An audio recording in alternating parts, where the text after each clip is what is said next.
This is Sports Chat with Nat. Well, welcome to a midweek recap of the NFL Week 11, a little highlight of NBA, NCAA. I was waiting for Master T, but I got to get going. She doing something else, so I'm gonna get started, and we waiting on her. But if this your first time, thank you so much for joining. If you coming back, welcome back. Welcome back. But if it's your first time, come on in and see what we're doing. Hit that like and subscribe button. Was she waiting on me? You was waiting on me. Huh? Was you waiting on me? I texted you. I said, are you ready? And I was trying to wait on you to come on at the same time. But I said, let me get going because we got to get off of here by 7. Well, we have a little bit more time, so. Okay, well, I ain't got no steel gear on, none of that. I'm just here. Welcome. I just put my Falcons gear on, so. Well, we already worked out. Cold outside. That's why I got on a turtleneck, girl. Well, we just getting started. We just getting started, Master T. We already live, little girl. And I'm gonna hit these headlines right quick while she pulling up whatever she pulling up. Antonio Brown has pleaded not guilty in the murder charges, attempted murder charges. He's shooting at folk. He claimed they were picking on him. And why you ain't got security? Why? The thing about it is how serious this was. This man was in Dubai and got extradited. He was running. He was a fugitive. He been in Dubai for a minute though. That's why he ain't been posting nothing, because he been hiding out. I ain't silly. He been over there hiding out. But that's all right. They done caught him now. So, but he done pled not guilty. And the Mavericks done fired the general manager, Harrison, because he was sick of the fans. They was probably threatening him because he got rid of Luka, and they so hot with him. So the Mavericks had to fire him, get him on out the way. Not Travis Hunter is hurt. Yes, he just had surgery. Out for the rest of the season. Yes, he is out. Yes. So now they didn't ask Belichick. I'm gonna hit in the headlines real quick. They didn't ask Belichick talking about the New York Giants job. He talking about he focused on Wake Forest. He better. Isn't they having a losing season over there? Yeah, duh. Sorry, I got put my. He probably don't know. Right here. He probably don't know how to talk to them boys. Because see, he been dealing with grown millionaires. Now he trying to deal with new millennium rich teenagers. And they not dealing with him. They ain't feeling him. Ain't nobody feeling him. So, but anyway, but listen. I ain't gonna talk about that. I'll wait till I get there on that one. I don't want to get too deep into the NBA because the season just getting started. So ain't a whole lot happening there. Detroit is leading in the Eastern Conference right now at 9-2. The Knicks are 6-3. Now, the first week or so, I watched a couple of games. The Knicks look really good. I like the way Michael Brown is kind of spreading them out. That was one of Thibodeau's problems. He was playing the starting five to death, about to run them, give them all heart attacks. But Michael Brown is using everybody. They're 6-3. The Heat 7-4, Cleveland 7-4, Milwaukee 7-4, Chicago 6-4. Now on the West Coast, OKC was undefeated for a minute. They've lost only one game. They're 10-1. San Antonio Spurs with Victor Wembanyama, he is back, and he's looking phenomenal. And the question was, is he going to be one of the greats? But when you almost 8 feet tall, you can do stuff can't nobody else do. So does that make you better than everybody else or just taller? I mean, you get 5 blocks a game because you're 8 foot tall. I mean, but if you was the average height with everybody else, would you be all that good? I'm just saying. I mean, you got an advantage that was given to you by God. We understand that. The Creator created you. That I understand that, and you're just as cute as you can be. However, the question remains: if he was the average 6'8", but you're almost 8 feet tall. So anyway, they looking good. 8-2. Denver Nuggets 7-2. Los Angeles Lakers without LeBron. Let me slow down. Without LeBron, who is now having to come off of the bench because they look really good without him. They are moving much faster. He got sciatica. That's old folks. That's old folks hip and back. Is that why he's on the bench? Well, that's why he ain't playing. He said sciatica. And that's another word for I'm old and my back hurt. I wouldn't say all that, but okay. Well, young people get sciatica too. What is it, nurse? Come on, nurse. Young people get it too, so it's usually but I will say it is about the 35, 40 and up group that start to really get it. Some people start getting it because of accidents. That's why I said it's not always, but some people get into car accidents, back, all that stuff. He ain't been in no accident. Next. He has been pushed on the floor lots of time, and we already know how NBA players feel when they do it. I am on a wall, so I can't really fool it, but we all know they get like, you pushed me. Okay. They act like that. So, I mean. Well, LeBron bigger than everybody out there anyway.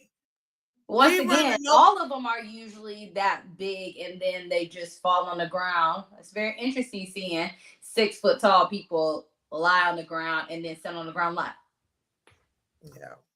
So, yes. Now, you got pushed. That's why we always say football players are way stronger and have more heart than basketball players. And yes, I am being biased. But they look really good without him. They really, really, really do.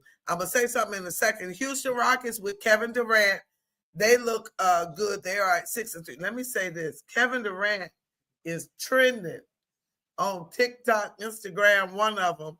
Okay, so Ja Morant, who has been in a lot of disciplinary conversations for the gun and the gang sign and all this. And lately he was suspended they asked him a question during the post-game interview.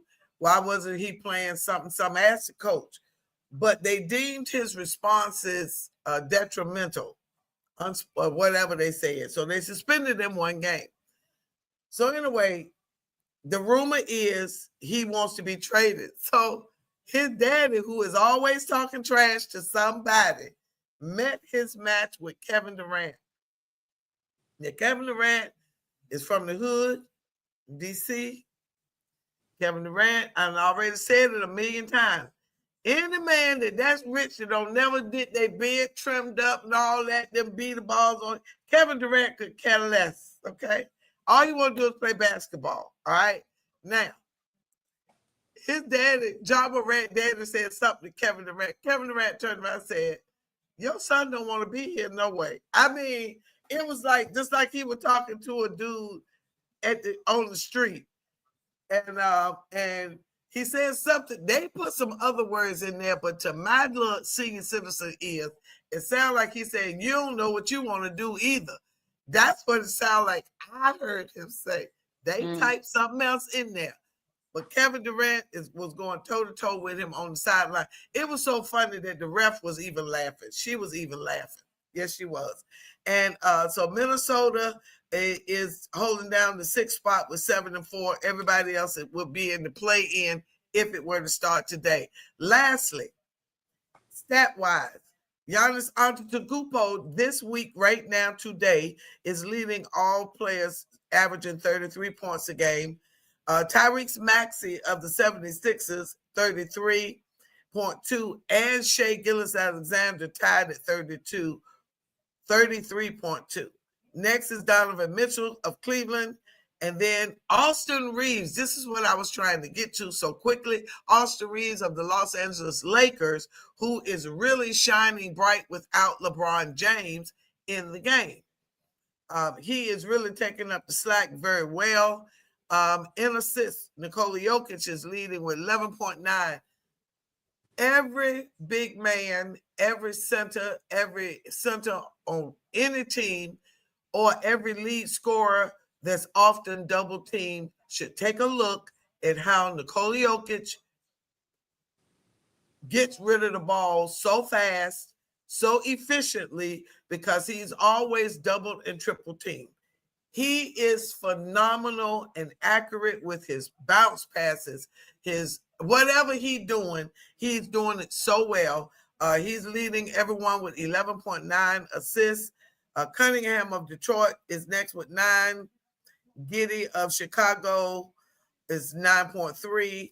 James Harden, who is awesome, and Austin Reeves again, shining bright without LeBron, is pulling up the top 5 with 9.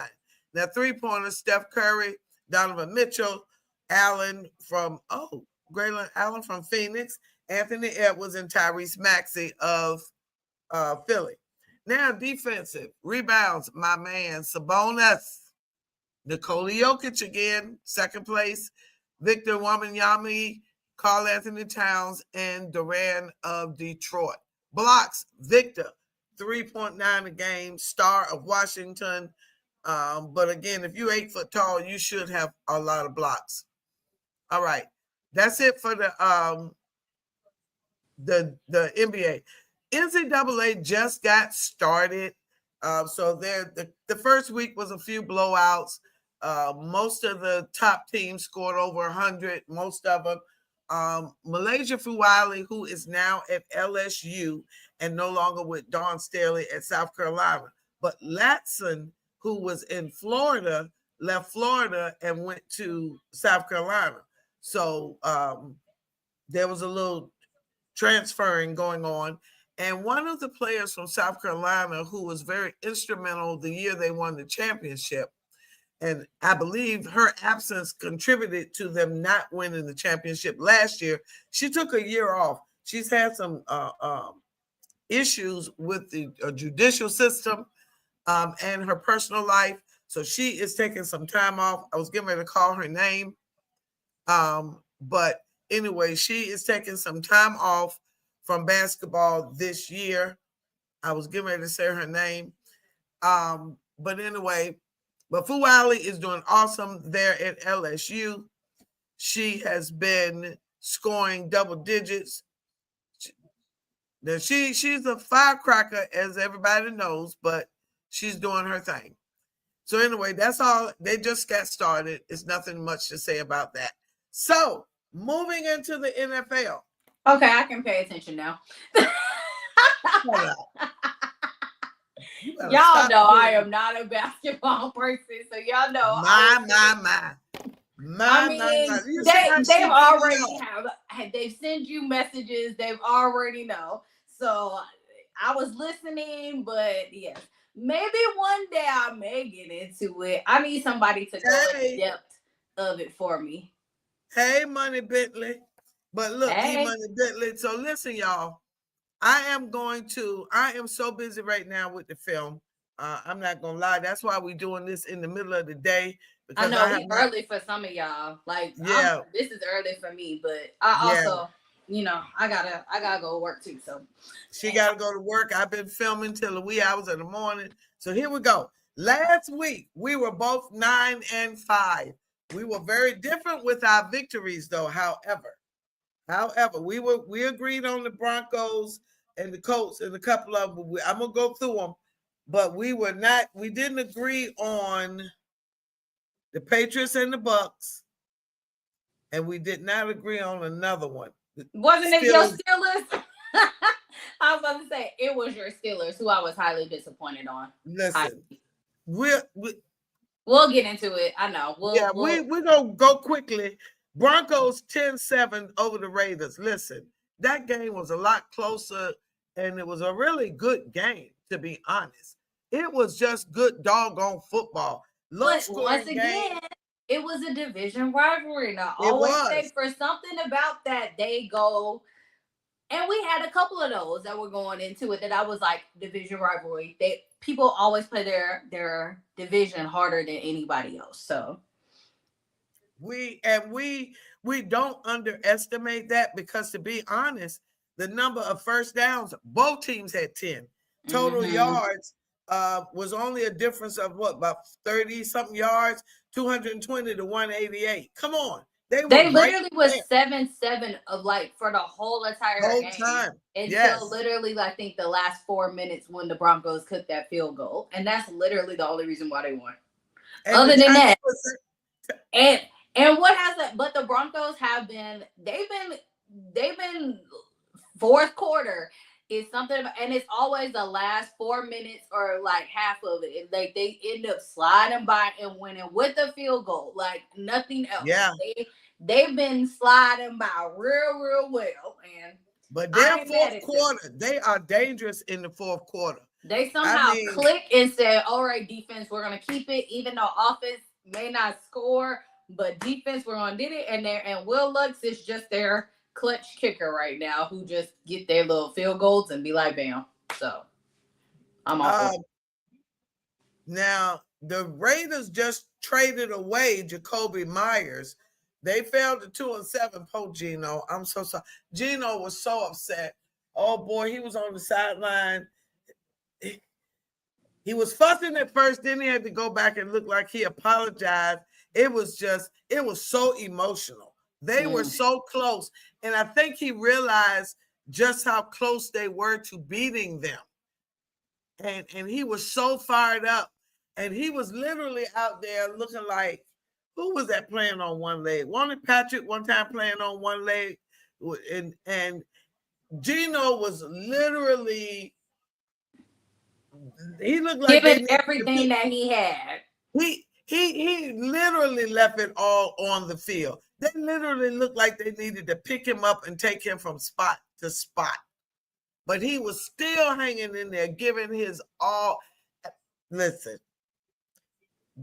he gained so much respect on Thursday night from everybody everywhere, because ain't no way in the world you cannot give that man his flowers for not giving up. He could have easily sat on the sideline and say, I'm hurt. I'm in a lot of pain.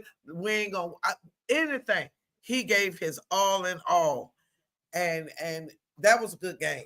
It really, really was. Score was 10-7. We both won that one. Now, Colts at the Falcons. It wasn't technically at the Falcons. They were in Germany. Yeah, they were in Germany. But let me tell you this. I was on set. Now, everybody watching the game. I had my headphones in, and everybody, all of a sudden, I don't know what play it was, but I didn't mean to do it, but I did it. And I'm like, oh my gosh.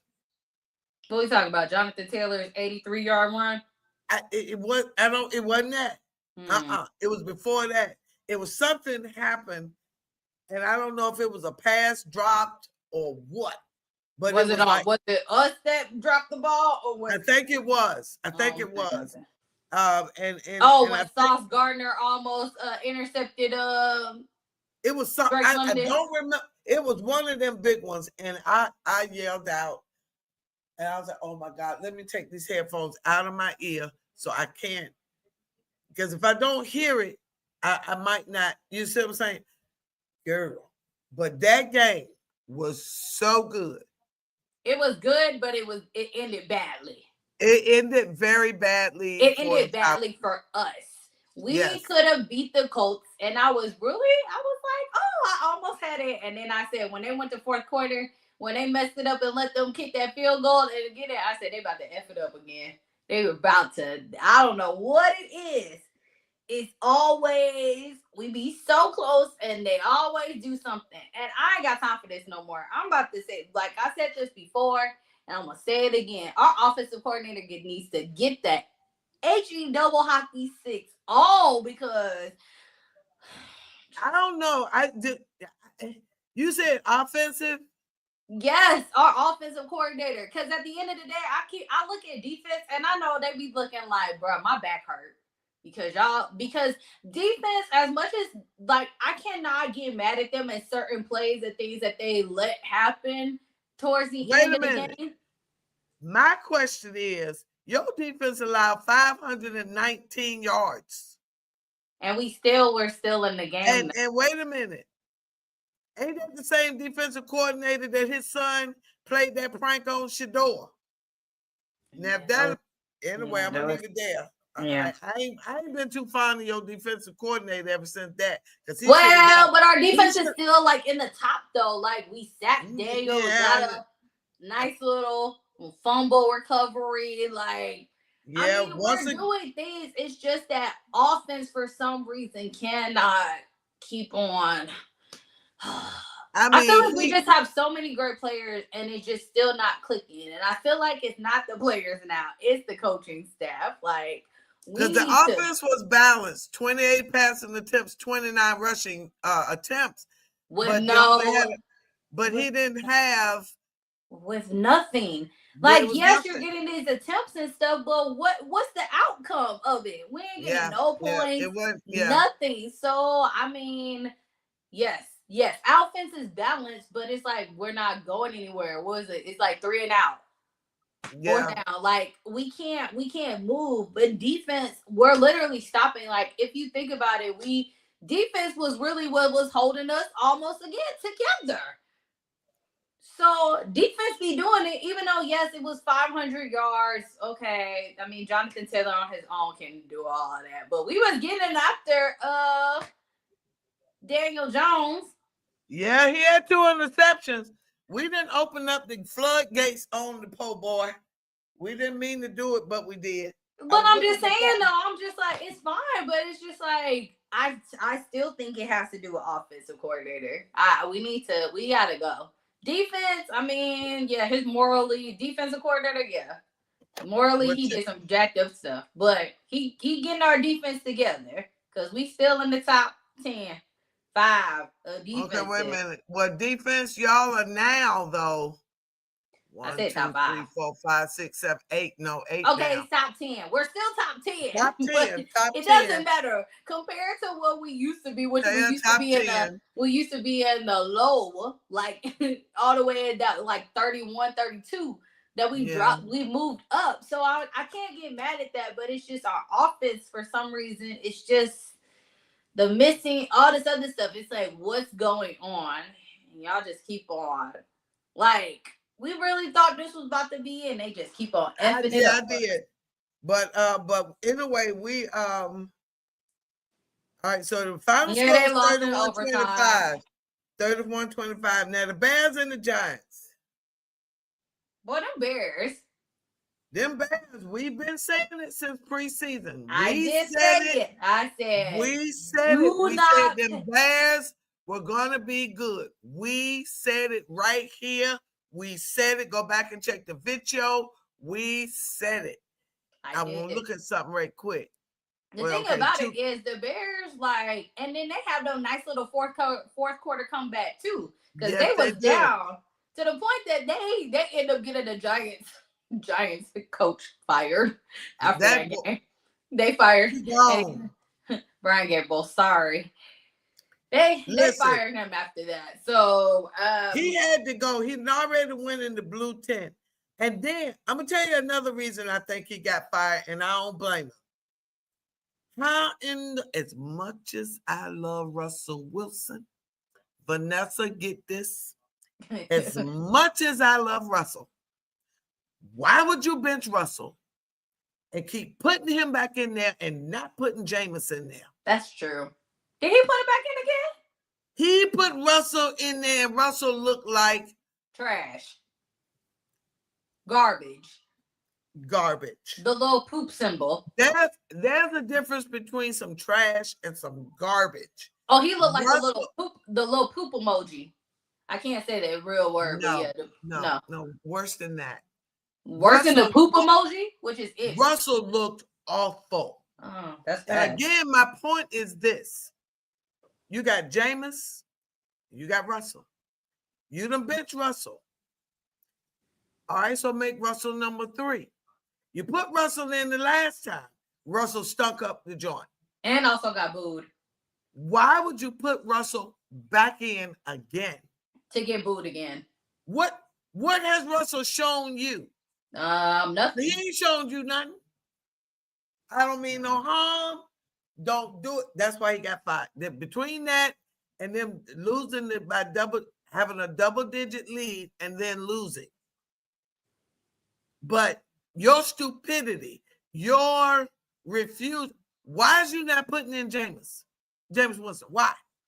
He can't look no worse than Russell. Okay, moving on. Caleb is now at the beginning of the season. What's his name? Ben Johnson? Yeah, Ben. His goal was 70% completion. That boy ain't nowhere near it. Where he at? What is he at? 50. He He's still like there at? He in the low 60s. He ain't nowhere near 70.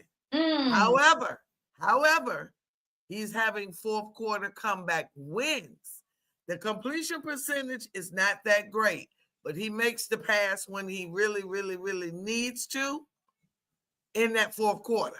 Yeah, we don't need to have it that way, Caleb. See, we need you to have it consistently throughout. Yeah, but he's winning the game, but his completion percentage is not what the goal was at the beginning of the season.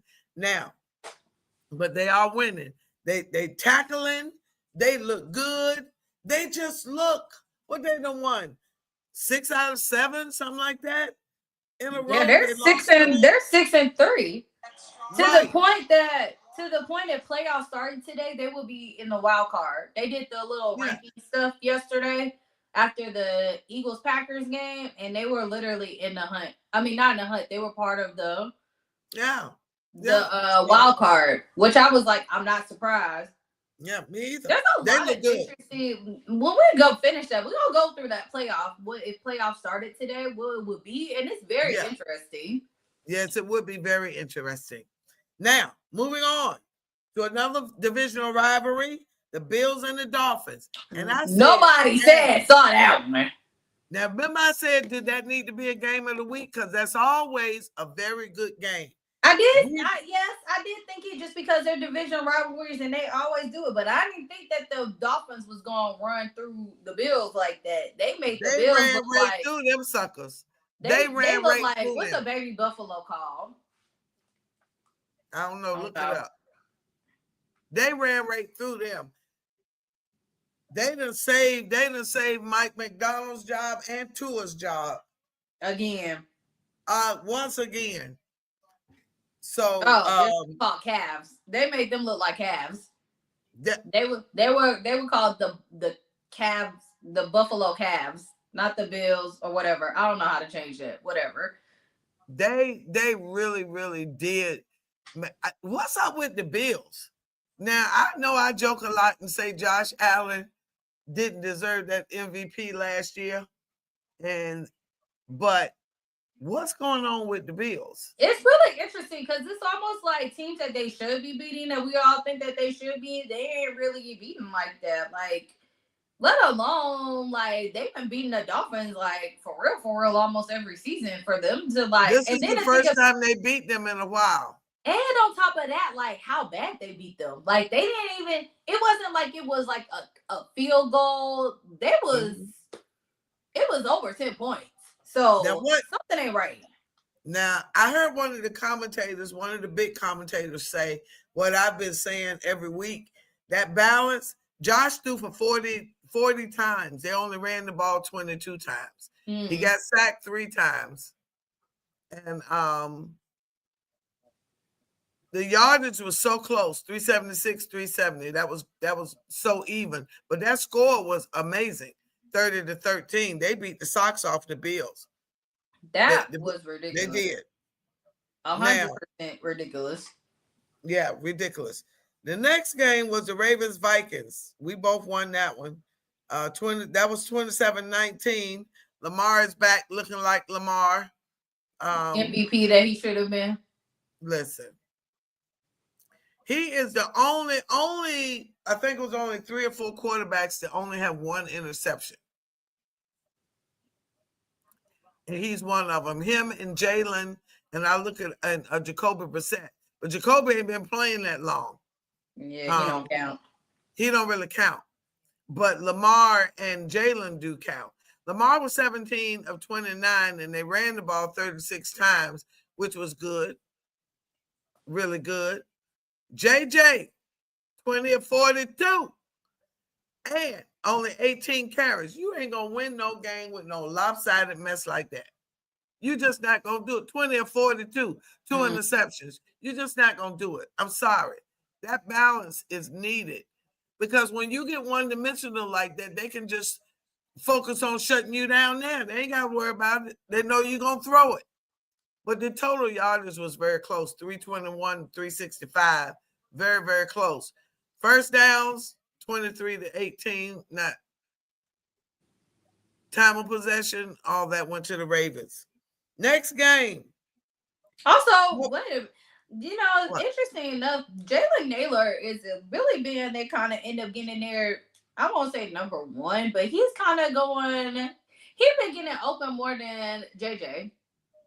Justin Jefferson. Jalen Naylor. He got like like I thought it was 2 touchdowns. It was only 1, but he was getting some big plays. I do know that from his 5 receptions that he had. Well, see, they key in on Justin all the time. They do. So you got to go somewhere else. You got to spread it out because if you're not, they're going to get you because they know you're going to Justin. I mean, he is wide receiver number 1. So what can you say? Hold on, let me look at something else. Right, but that's why you need to have a balance of a 1 and 2. When you can't get your 1, you have your 2. You got to have it. It also confuses stuff. Hence why I go back to my Falcons and say when it comes to our running back situation, Bijan didn't get a touchdown, but Tyler did. Yeah. I like that's why I say what's wrong with offensive coordinator because it's like you rely so heavily on Bijan, everybody knows it, but then you sneak in Tyler and that's when we get stuff. It's like use them both, like put them both on the field at the same time, confuse the defense. Like they're like Tyler really do it. That's why we in the stadium. Whenever Tyler does something, we were like, give the ball to Tyler. Give the ball to Tyler. Like, come on now. Stop using Bijan too much. You're going to run him to the ground too fast. And then we're going to look like, what? Like, let him rest. Yeah. Give them some balance. You got a 1 and 2. Like, if your 1 and 2 are literally, like, making your playmakers, I can see if your 1 was, like, a little bit above your 2, then you'd be, like, a lot above your 2. But, if like, in our case, our 1 and 2 are literally like this to a certain extent. So use them both to your advantage. It's almost like when you said when Justin was on the Steelers and Russell, you'd be like, I got 2 great quarterbacks. Use them. Yeah. And I hate to use them as an example, but the Saints did a great job when they used to have actually 2 good ones. Like when Taysom Hill was on there as a tight end, and you used him as a quarterback at times. And you didn't know what the play was going to be. No, you did not. Is he going to pass it to him and he going to pass it to somebody else? Or is he just going to catch it and run? You had no idea. You can't do it. So when you have it, use it. And I don't know why they don't. What's up with that when the offensive coordinators don't play these trick plays like that anymore? Like it's also very entertaining. Detroit does it. Detroit does a good job at it. But I mean, like, why doesn't other like teams across the board? It also makes, to be honest, too, guys, it also makes the game way more interesting and way more entertaining for us because we be like, wait, what? Who had that? Oh my God. And then you have to relook at the replay and be like, hold up, they threw it to here. Oh, snap. That's how Jared got his little touchdown. Yeah.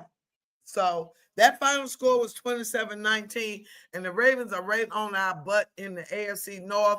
Everybody weeks ago, while Lamar was still injured, said that the Ravens would take over the number 1 spot and win the AFC North. Listen, I'm just saying. We'll get to y'all soon. I said we'll get to y'all soon. Yeah, we're gonna get there. All right, Browns and the Jets. Nobody saw this one coming. Now I told y'all last week, week before last, what was it, last week? Week before that Justin prayed, Lord, just let me win one game. He got two. Now he got two. And I said it. I said, is he gonna get another one? I said that last week. Well, he got him another one. You said that he was only. You said that he only prayed for them one, so the Lord only is going to give him one. I said, will he get more? I say he only asked for one. He only asked for one, but that final score was 27-20. Also, Miles Aaron Garrett Glenn said in there, he was like, he don't have no regrets for telling them that Justin wasn't going to be the starter until Friday. I don't blame him. They don't always. Why do you need to know? Just be ready. Be ready. That's true. I want to look at something real quick before I make this comment. I didn't look at the game. Okay. Now the offensive strategy was very balanced. 32 pass attempts, 32 rushes. Dillon was 17 of 32. 2 touchdowns, no interceptions, sacked 6 times. Okay. They rushed for 158 yards. I mean, they almost won the game. They really did. Now, the Browns actually had 23 first downs. They had 278 total yards, 106 down, and they only allowed 169 for the Jets. The Jets only had 42 passing yards. 42. Wow. Only 42. They have 1 passing first down. That's it. Hey, Sam. Hey, Sam. Happy belated birthday. I hope you had a great B-Day. So, I mean, the Browns really outplayed the Jets. But the Jets ended up with the victory. Miles Garrett looked so defeated at the podium post-game. I don't know why he hasn't. Now, I have to give Miles Garrett the credit because he tried to leave them. He really did, because he like, you know what? I'm about to take my talent someplace else that's about to give me a championship, because or at least help out, because he is literally what the glue of that team. Because if Miles Garrett leaves, I feel like the Browns will be absolutely nothing. And they just paid him just to be like, bro, please stay with us. Please, please, please, please, please. And he was like, all right, the money. But I know he feels like some type of way because he can't do it. And so listen, this is what I didn't want to forget. They made history when they got a touchdown on a kickoff return and a punt return in the same game for the first time. Who, the Jets did? The Jets. That's what's up. The Jets did. Yes, they did. Yeah, the Jets did. So I'm just saying, on any given Sunday, and we know it, this is what Miles said. Frustration is frustration. He had 1 sack. You try your best not to point fingers. You've just got to clean up what you can. Here's the favorite word floating around the NFL: execute the best you can. Execute. That should be the word for the NFL word of the year. Yeah, execute the best you can. We've just got to be better. And that's got to be the other phrase too. We just got to be better. What they do? Do they have a training class? You know how you got public speaking? You got public speaking class in college. Do they have a public speaking class to say in their interview that we've got to execute and we got to be better? Everybody say it. I'm just wondering, because there's certain things that they tell you to say, like this is the proper way to say, church announcements. You say certain things. You say, welcome to the program. That's like protocol, so is it protocol to say we've got to execute and we've got to be better? Is that part of the script? But that final score was 27-20. Moving on. Now, we disagreed on this game. The Patriots and the Bucks. Although, remember, I did, but heart of hearts, I was very happy that the Patriots won. I actually was rooting for them. Y'all go back to the tape. I did say it. I said, I guess I'm going to go with the Bucks, but I'm really going for the Patriots, though. So now, what I do want to say about these Patriots who are sitting at the top of the AFC, what is that? North. East? North? North. No, East. East. Yeah. East with East. the Bills. I forgot because y'all are North. Yeah. With the Drake May, 71% completion. Mm-hmm. QBR, he's number 4, only behind Sam Darnold, who is 77 QBR, Dak 74, Patrick 75. Now, completion percentage is wait a minute, I had it. Jared Goff. Jared Goff has the highest, but I'll get to him in a minute. But I'm on Drake. Drake got 19 touchdowns and only 5 interceptions. So the Patriots, I'm telling you, Josh McDaniel, you give him a quarterback, he can win you some games. Mm-hmm. And he was the offensive coordinator when Tom Brady won all them Super Bowls. So the Patriots look really, really, really good. So 28-23. Now, my boy Baker, he is in the top 10 of quarterbacks. He does have 16 touchdowns, only 2 interceptions, which is very good. Now, he's been sacked 19 times. But Baker's still looking good. He in the top 10.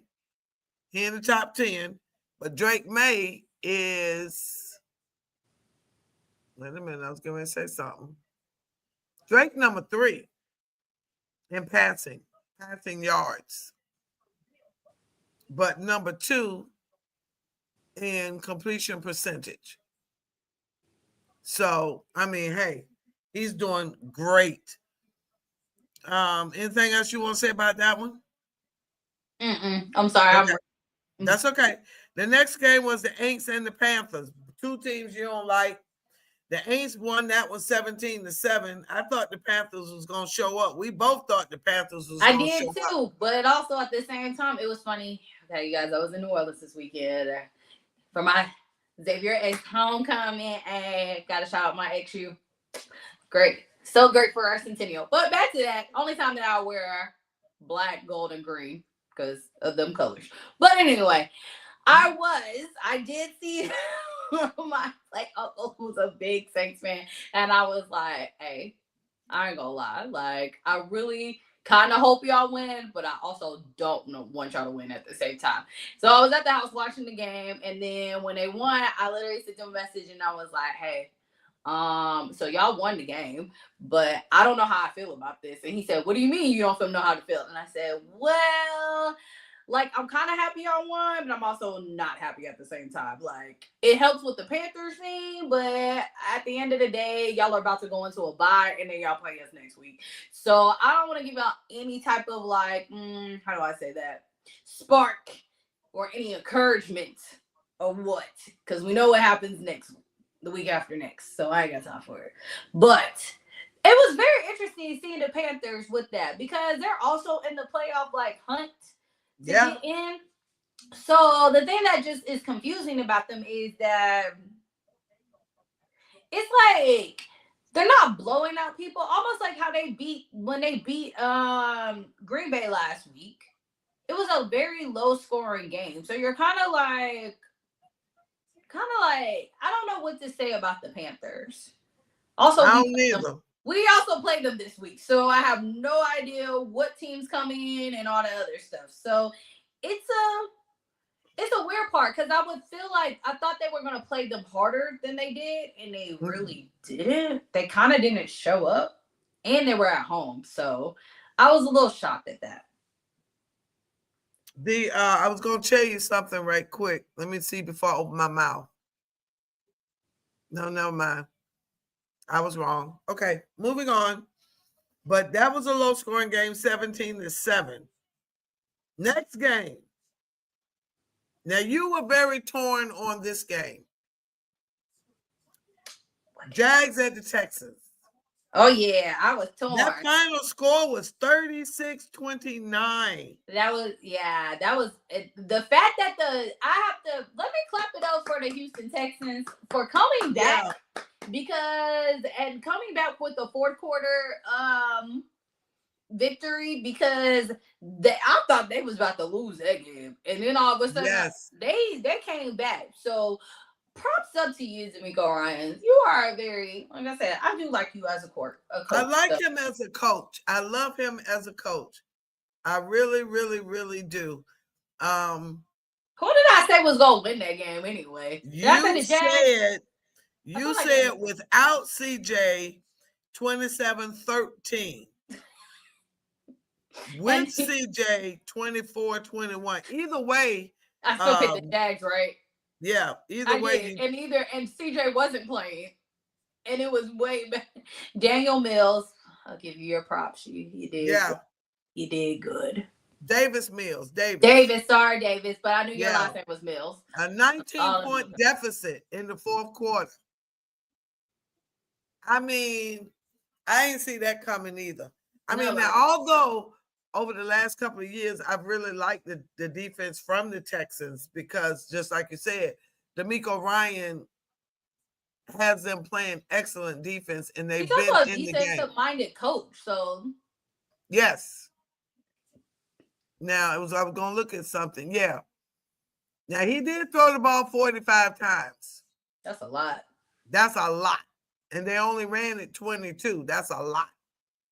The Jags were a lot more balanced with 23 attempts of passing and 27 rushing attempts. Way better balance. So you ain't know which way they were coming. But the Texans really, both Texans are 4-5, Jags are 5-4. It was a good game. Final score was 36-29. We both lost that one. Cardinals at the Seahawks. Listen. Boy. We got two games that the final score was 44-22. We did not see this. We knew the Seahawks were going to win, but we didn't know they was going to beat the socks off them like that. Not at all. Not at all. They beat the socks off of them like what did you say? You know how your mama said, what did you say? Well, you wouldn't know that because you were such a good girl. But for those of you that weren't good, those of you that tried your mama, and she had to say, what did you say? I mean, I didn't try her like that, but I mean, they looked amazing. And the year that the Seahawks won that Super Bowl, Legion of, what was it? Boom. 12th man. Listen, they back. Alex Smith, the commentator, said, of all his years of playing football, the hardest stadium to play in was Seattle. Yeah, they always say it because it's so loud. That's why they call them. He said you can't even hear yourself think.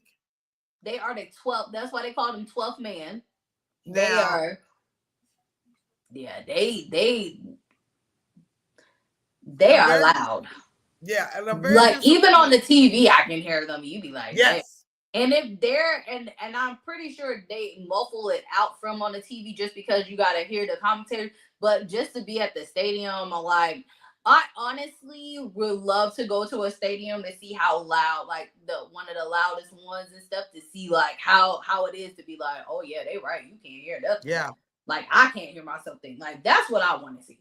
I also want my stadium to do that too, but y'all are pretty loud too. Yeah. But now Jacoby threw the ball 44 times, way too many times. He only completed 22. And they only ran the ball 23 times. Way too much. That's too much. Now, let's get to Seattle. I want to talk about this real quick. Sam Darnold only threw 12 passes, completed 10 of them, 178 yards. And they ran the ball 46 times.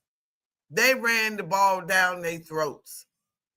Now, Sam Darnold, as I just said, he has the highest QB rating of 77, which includes your rushing, your interceptions, your passing, who did you play, all of that rolled up into one is what that entails. He has the highest quarterback rating, but he also, wait a minute. Oh, I got a headache. I want to say this right quick. Hold on. I didn't get to print my stuff out. Who was I talking about? Sam. Sam is number 7 in passing yards, averaging 251. But again, and his quarterback completion percentage is right at the top too. He's 71, which is like number 3. Jared Goff, I'll get to him in a minute, is number 1. But yes, the Seahawks look great. The defense is awesome. Somebody said that their defense, like I said, looked like the Legion of Boom, that they were amazing. I want to check one thing right quick. They're allowing 307 yards per game. They are 1, 2, 3, 4, 5, 6, 7. Top 10 defense. Houston number 1, though. That's what I meant to say before we got off them. They're number 1 in defense. Yards allowed. Houston Texans. Cleveland number 2. Green Bay number 3. But yes. So, but Sam Darnold has been tossed in the MVP category. But the question was, will he maintain this in the postseason? Unlike he did last year, he did not. So that's the question. Can he maintain it as the pressure gets thick? Now,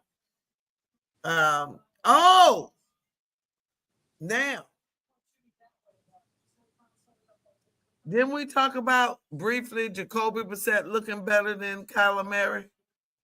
And they put him on IR. How convenient. They said, we put him on and he needs four weeks.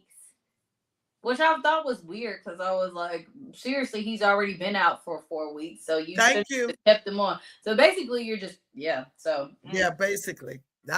We just had to get that out there. We just wanted y'all to know that we know that after already being out 4 weeks, they conveniently put him on IR. They say that he needs more time to heal. Okay. Wasn't your injury only 4 weeks? I mean... So you're now telling me you need. Oh, I know, teacher. Yes, you with the black sweatshirt. I mean, turtleneck on.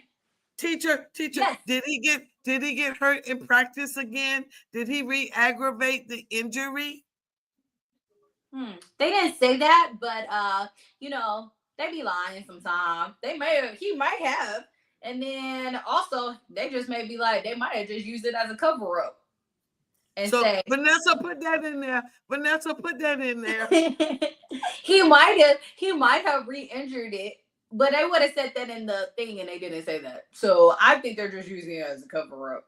I think, and if it's a cover up, guess what? They will find you out. They will investigate. And guess what happens? You get fined. Yep. So we shall see. Now, next game was a game of the week. Game of the week. Rams at the 49ers. They beat the socks off of them, 42-26. Now, let me go here. Matthew Stafford. Games. Did you realize a lot of the late games was like 40 something? Like everybody was winning by like 40 points. I said, dang. Matthew Stafford, 25 touchdowns and only 2 interceptions. Look up Matthew Stafford NFL record. He got some record in 6 games. I think it's the most touchdowns or something in a something game span or something he got. He just got it. It was most completions, most something in a 6-game span, most something in a 6-game span. He's at 67% completion. Okay. But he's averaging almost 300 yards a game at 270. Wow. Who said? I didn't know that. They said What's in the that? first time in his 17-year career, he has a 500 record. Interesting. Okay. The Rams are sitting at 6-2. They won their game 42-26. It was something else I was going to say. I think maybe that's what they were talking about. What was it? He's finally hit a 500 winning percentage record because he's for his 17 seasons that they were in. I do remember them talking about that other first. It was something else they said about him. He's the first quarterback to complete 60% or more of his passes in every season. Okay, I know it was something. And he also holds the NFL record for most fourth quarter comebacks in a single season. Okay, I knew it was something. He did something. So, but they are looking good now. We did not pick them necessarily to go to the Super Bowl because we still got hopes in the Detroit Lions, which we get ready to talk about. We're going to talk about them right now. But did we do a Super Bowl prediction for this year of who we thought was going to go? Yeah, we did. I'd have to go back and look at the video. I don't remember. I wrote it down somewhere. I got my notes. I can't remember. We said it. Mm. Yeah, we said it. I have to go back and look at the video. But yeah, that final score 42-26. We knew it was going to be a good one. We thought it was going to be a little closer, but they said no. Then the next game, a repeat of the NFC Championship from last year. And a repeat of also, yeah. Well, yeah, I don't know. Well, it was a championship game. No, it was the semifinals to get to the championship. Yeah, only opposite score. Only opposite score / win because it was actually the opposite. Remember, the Commanders won and they beat the mess out of Detroit. Well, honey, let me tell you something. It was a repeat of the teams, not the score. Mm-hmm. Dan Campbell had a heart-to-heart talk with his offensive coordinator. Now, he said he won't go say what he said. He won't go do it. He said he was honest, and I'm taking over the play calling. They ran them out their own stadium. Hey, can I say one thing? Dan Campbell, you did a great job. I need Raheem to do the exact same thing. I need you to have a heart-to-heart conversation with our offensive coordinator and say, hey, sir, we need to talk. I need you to fix this ish. So, Dan, good job for over there taking the reins and being like, hey, this ain't working. So, good job. Yeah, you gave him enough time. You gave him enough time. Like he was supposed to. Now, we didn't talk about this much last week, I don't think. But I want to ask you now. Now, the Commanders were without Jaden Daniels, of course, because he had dislocated elbow. Yeah, he pretty much out for the rest of the season. Do you think, I don't remember if I asked you, how do you feel about Dan Quinn having him in a game that they clearly were not going to win? You talking about last week when they played? Yeah, when he got hurt. I don't remember me asking you that. Oh, yeah. So that kind of went on Dan because they were literally down. You could have put Marcus in at that point because he literally got hurt after they scored. Yeah. Again, or they were not after, when they were right before they were about to score. He got hurt. So it's almost like that's on you, Dan. Okay, I'll just check. Yeah, I mean, at certain points you just be like, look, we already down. We getting our ASS handed to. Let's just give the second and third string some play time. Maybe they may. And sometimes the interesting part is sometimes when they come in, they help rack up points, make it a little bit of a closer game because the defense is not they're not ready for them. That's right. To a certain extent. I mean, you're still playing in a sense the same play calls, It's just with a different person. So Yeah, there's a different level of execution. yes. Oh, So, yes, we have to use the word. I'm sorry. yeah. So now Jared Goff of the Lions is number 9 in passing yards, but number 1 in completion percentage at 74. He's number 2 in touchdowns with 20 and only 3 interceptions. Now, what's the name leads in the number of touchdowns? Matthew Stafford with 25, but Goff has the highest completion percent. Listen, this is some good football right about now. We are in November, getting ready to be Thanksgiving. Before you know it, people will be eliminated from the playoffs completely. That's starting next month. Speaking of the playoffs and people to be eliminated, the next game on my list is Steelers at the Chargers. Yeah, that was Now, I've been a Steeler fan for a long time. And that was one of the worst looking games I've seen in a while. Now, there's a rumor that there's a leaked something out of the locker room. Now, I don't know how much of it is AI. I don't know how much of it is true. I'm not really sure. Now, didn't I say a few weeks ago that TJ looked funny?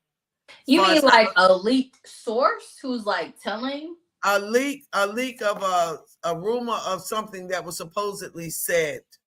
I don't know, so I'm not gonna. But the point is, if it was leaked, that they were saying that means it's a serious breakdown in the locker room, which I've already said that there was something going on. I've already not liked that every week they get up there and say we got to execute. What you mean you got to execute? It's Mike Tomlin's favorite word, man. But the players are saying it. But the players are the ones saying it. Coach. But the players are the ones saying we got to execute. Wait a minute. You said that last week. All of their words. The coaches said, the players, we got to do better at execution. You've been saying that for we got to hold up. And also my favorite one, we got to do better at ball handling. You've been saying that for 10 weeks. I don't understand. Man, they're probably saying that since the beginning of time. Aaron Rodgers looked as old as me out there. Now, I don't know if in his mind, he was saying, okay, I'm running to the left real fast, and I'm going to throw it. I don't know if that's what his mind was saying, but his body, and I don't know why, he was out of the end zone, then went back in the end zone to give them the 2 points. I don't understand it. You was out of the end zone. Why would you come back? Oh, I know. Teacher, I know. Teacher, I know. Oh, yes, you, Miss Natalie. Yes, Natalie, go ahead. His mind said, you can get back real fast and come back up real fast. But his body said, nah. You can get back. Wait a minute. His body said, you can go back. And then you can go forward. Yeah. That's what your body did. Your mind was saying, run. And your body said, I'm running. Girl, he looked awful. And I don't know if he need eyeglasses or the receivers were running the wrong routes or what. Because the receiver was here. He can't have no glasses in the game. He needs some contacts. Whatever. His ball way back here, receiver way up there, ball way up here, receiver. What? What's wrong, Aaron? What game were you at? Let me look that up. Where was he at? What game was he playing? And then when the reporter asked Tomlin, what did he think of Aaron's performance? He said, what did you think? And I know I said that preseason, Tomlin looked like a kid in the candy store, all excited to have Aaron Rodgers. He was grinning like he knew something we ain't know. Well, whatever he thought he knew, it ain't happening right now. It ain't happening. I'm just saying. Wow, do they really? That's interesting. Why does my sheet look like I just this? learned. I don't know what they said, but that's interesting. They said the NFL, because I had to read to see if contact, like how well a player's vision has to be if they do that. But they do wear, they can, a lot of them do wear contacts, but they said there's certain types of contacts have been banned since 2007 because they are considered to give an unfair advantage. I don't know what unfair advantage that is. I've been wearing contacts since I was 13. I Right. don't know what type of unfair advantage contacts give because I still at points in time be like, I can't see.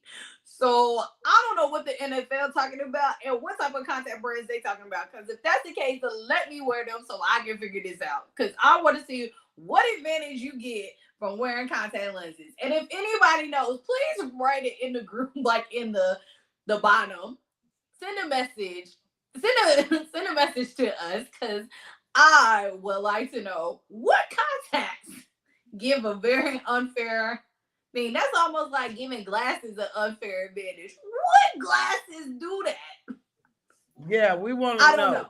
I want to know. Miss Ellie, would you know? I know you've been wearing I glasses. don't know. probably I ain't longer than never heard that.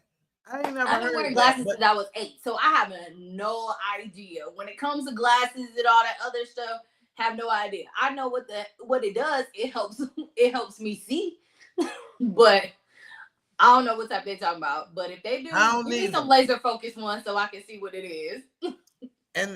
So the final score was 25-10.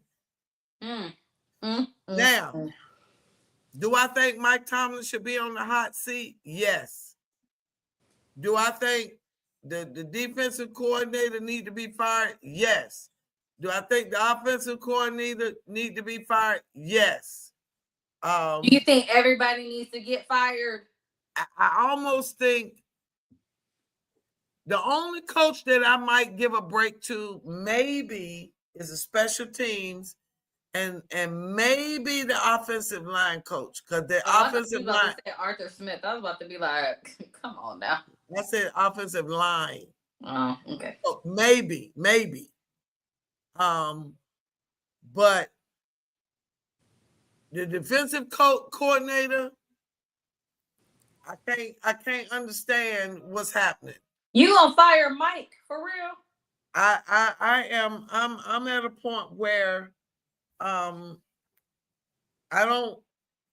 Let's ask about. Let's do some devil's advocate right here. You want to fire your coach that has a winning record season for all the years that he's been there. Even though I know that he I'll lose in playoffs or whatever, but you're gonna fire that to go to a coach that may end up y'all have ups and downs where y'all have a losing record at one point in time. I go back to Andy Reid. I love me some Andy. Andy was a winning coach, very well-winning coach in Philadelphia. He was. They won a lot of games. Yeah. But sometimes your message gets old. Sometimes I know Tomlin tries to, you have to deal with each player individually. I understand that. But for them to not have won any playoff games in over 10 years out of the first round and none of that, that's a problem for me. That is a problem.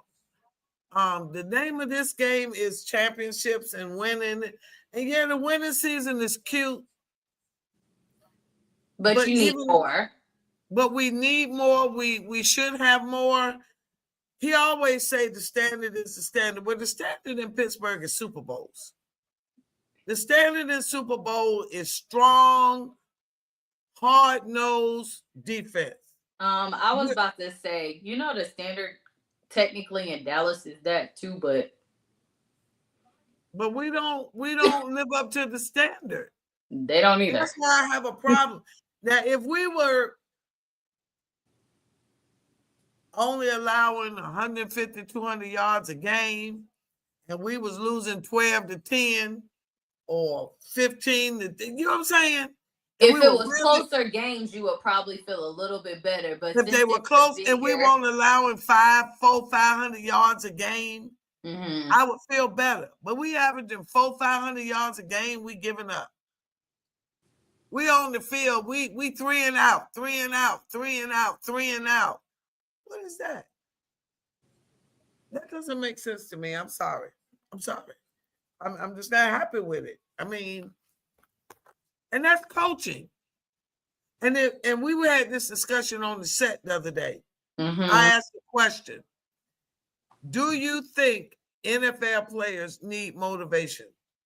Do they need to be motivated and encouraged to play well? Of course they do. Everybody needs motivation. I feel like in every aspect of your life at times you need motivation, because everybody is like, you're not gonna always stay up at the high level all the time. You're gonna have low moments. You're gonna have moments where you feel like you've plateaued. That's where you need a motivator for them. And that's why I think coaching comes in that too, because they're the ones who can see when you're up at your highest point, and then also with that. But I also feel like coaching also helps out in the sense when you are at the point to keep that momentum up. Okay, so that being said, so if all of your players keep coming to the microphone every week saying execute, we got to execute, is that a coaching thing or is that a player thing? Where is the accountability for the execution? I think it's a combination of both. I think coaching, because if you look at it, we're just going to put it in a family dynamic part in a sense. You have a whole bunch of brothers on your team. You have older brothers, you got younger brothers. I feel like when it comes to team players, when it comes to that, they are the heart of them. They have their own motivation that they need to help out each other and stuff and everything like that. Like, for example, look at who was it? Their blocker room was so hilarious. Dang, I forgot who's they were. They were in there. Was it the Jets? No, it wasn't them. But they were riding in the little laundry cart and stuff, like when they won. I saw it. Yeah. You know what I'm talking about. But that's what I'm saying. Like, you put that on there because it's like you want to have them celebratory moments. Like, your brothers are there, y'all are there. Like, like, of course, some players are going to be closer to each other than others. 52 of them. But it's like, y'all are all still one unit. Y'all are all brothers.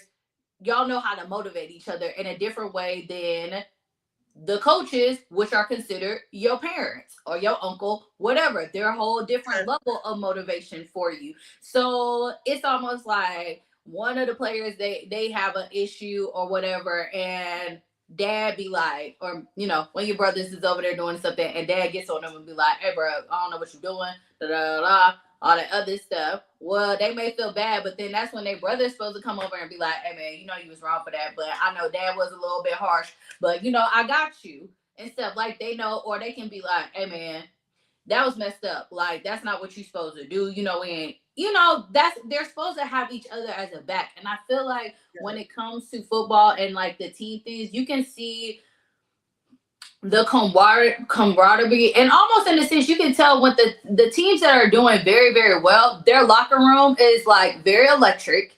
And on top of that, like, they're a unit that keeps moving. Like, even if they lose, it's still like okay, we got this. We messed up, but we got this. Let's keep going. They're in football, you're not gonna win every game. The 72 Dolphins still are probably like every year, like, hey, I hope somebody does not do it, because they're still going to beat it like until somebody breaks it. And it's very hard to break it because now the games are longer. The season's longer. We got more, faster, better, players, all that other stuff. So it's like, it's going to be a little bit harder. But at the same time, it's like, you're probably going to end up with a loss. You hope not, but you're going to end up with one. And I feel like that's probably where the coaching and their brotherhood is tested the most, to say, how do you get past this? Like, that should probably be part of their lesson in there, except to say, hey, as a unit, when we lose this, how do we regroup? Do we need to have a team outing? Do we need to do this and stuff like that? But I also feel like when it comes to off season, each group is always on their own. Like, they're not all together. So maybe some of that too. Like they only come back together doing what? The OTAs and stuff like that. Right, Like, right. obviously, yes, you need time with your own family and friends, but also at the same time, this is the people who gonna help you move. And as a fan base, you can kind of tell sometimes when they're not cohesive, when they don't like each Yes. other and Yes. stuff. Yes, like that game when you said with Tua, like, hey, he said something. Guess what? He got his ASS sack all game, like, and it was kind of like okay, now you know. Yeah. Or like when you said when Ben was playing with the Steelers and it was one person who just didn't like him, he always got hit. But then it's like, this is stuff. So it's like, don't let that translate. Your issues shouldn't translate onto the field. And when it comes to motivation and stuff, it needs to be like that. Like, I feel like when you're saying these are now we're doing, like, literally the press conferences are literally politically correct statements. Like, we don't really know what's being said for real in the background. We just know what is politically correct, what they're saying on the thing. I'm pretty sure there are lots of other things. But also I feel like when you're starting to see your coaches and your players still keep on saying the same stuff but politically correct, there's something definitely going on with the locker room. Because it's like, why we all keep saying the same thing over? You should be saying something different or a little bit more, something in depth or something to spark. But if y'all keep doing this little monotone or something like that, if everything's the same thing, same statement, it's like something else is going on that y'all trying to hide. Now, I do know that certain times they give us talking points. Right. Okay. And I can understand certain talking points. But at the what same point? Statements for each talking point every week, 10 weeks, we got to execute. We got to play better. We'll do better next week. No ifs, really? Sherlock. We'll just take the fine. Take the fine. Take the fine. Do like what Marshawn said. Just don't interview. Get on the thing and interviewing. say, Stop I'm interviewing. just here so I don't get fined. Because remember, Marshawn Lynch definitely favored a thing. He never, he didn't like all that stuff. And I appreciate him being like, hey, I'm just here so I don't get fined. I'm just standing here. So don't ask me no questions, nothing. I'm here. That's going to be my answer for everything. I'm here so I don't get fined. No, I don't want to answer no questions. Like, if you don't want to be there, like how you said, let one of your other spokesmen come out there and do it. Who can probably give a better answer, but don't just come out there and be flat and say the same stuff over again and again. Well, I had high hopes for my Steelers. Once again, I'm disappointed. Moving on, we'll talk about the rest later when we get to the next one, next week. Final game of the week was 10-7 Packers. You mean Eagles, but lost to the Eagles. The Packers lost to the Eagles. That's that game right there.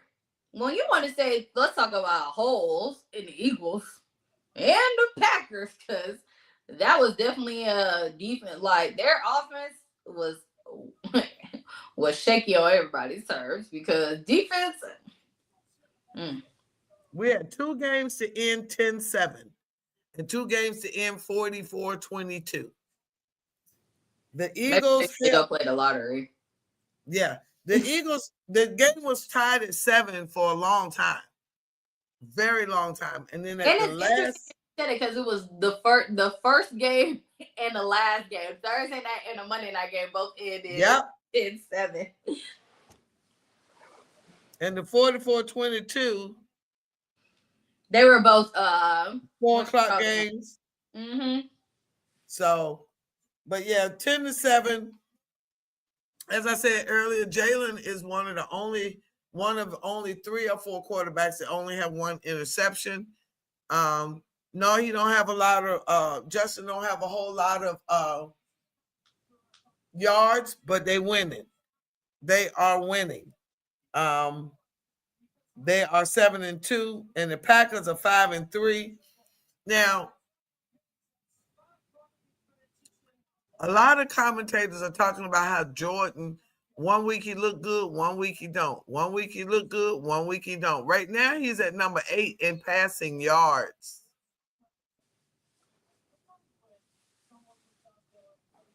His completion percentage is 68. Baker, surprisingly, Baker's is only 64. Baker and Patrick's is only 64. Caleb is at 60. Remember I told you his coach wanted 70? He's at 60, right at 60. Him and Bo Nix are 60. So, but anyway, that final score was 10-7. And so we both were 9-5 last week in our predictions. All right. Oh, I forgot to say too. So What? let's show let's say how petty the Cowboys were when they traded Michael Parsons. They put into the Packers claim that they included a poison pill. Basically that they blocked that if they wanted to trade him to the Eagles, they can't. I know, right? Jerry, you had some some animosity. Listen, I done told you Jerry ain't playing fair over there. Jerry ain't playing fair. Listen, we are in week 11. We are going into week 11. We are on the downside of this season. I don't know how I feel about that. Like a part of me is like, yay, and the other half is like, nah. Half of me is like, we can do it. And the other half is like, nah. I still, somebody asked me, how did I feel about Aaron Rodgers? Last week, I liked him. This week, I don't like him. He looks so off. Now, let me ask you this quick question before we move to week 11. Okay. You're the coach. Okay. Your quarterback, your starting quarterback is just having a bad day. He looked like crap. He looked like the poop emoji. I said that. You told me you said he looked worse. The Steelers look worse than that. No. This is a new scenario I'm asking. Okay, got you. Your quarterback looks like the poop emoji. Do you pull him out and put in your backup? Yeah. Wait, what okay, let me start asking these questions. What quarter are we in and how much are we down? We're in the third quarter. Well, we halftime. We're at halftime. Your offense sucks. What are we down by? You down by a score, maybe. A score? But your offense ain't clicking at all. All 3 and outs, the whole first half. All 3 and outs and 1 field goal. I feel like, okay, so coaching wise, I feel like because halftime, that's the time to reset and regroup. And the reason why I say I will still put, and I will put them back out. And the only reason I will, because we've seen this before in the past, that first half teams be looking like trash. And you'd be like, what the heck happened? And then they come back out and they're a whole new team and whatchamacallit. So now, depending on what type of motivating coach I am, which I think I will be a great motivating coach, I think they're going to come back out there and do great. But if by fourth quarter they still ain't clicking, all y'all getting benched. Let's get the second stream out there and give them time. Okay. And to make sure also, like I said, that my starters don't get hurt over stupid plays, or like, I won't say stupid plays, but just an injury that may happen out of nowhere, like a freak accident and stuff. Right. Because, example, Jaden, I can get that Dan Quinn kept him into a certain extent, but also at the same time, now you're getting him more prone to get hurt. And as defensive people, as they're not gonna, even with them like killing, like the scores just be off the chain, they're not gonna reel back. They're still gonna play at 110%. So to lessen that, let's bring them out, bring the second and third straight in. Okay. So for me, I would keep them in up until in the third quarter. Okay. Or maybe a little, or halfway in the third quarter, when I started to see is whatchamacallit, and that gap becomes even more, and I can see it, I'll be like, hey, sit down, bro.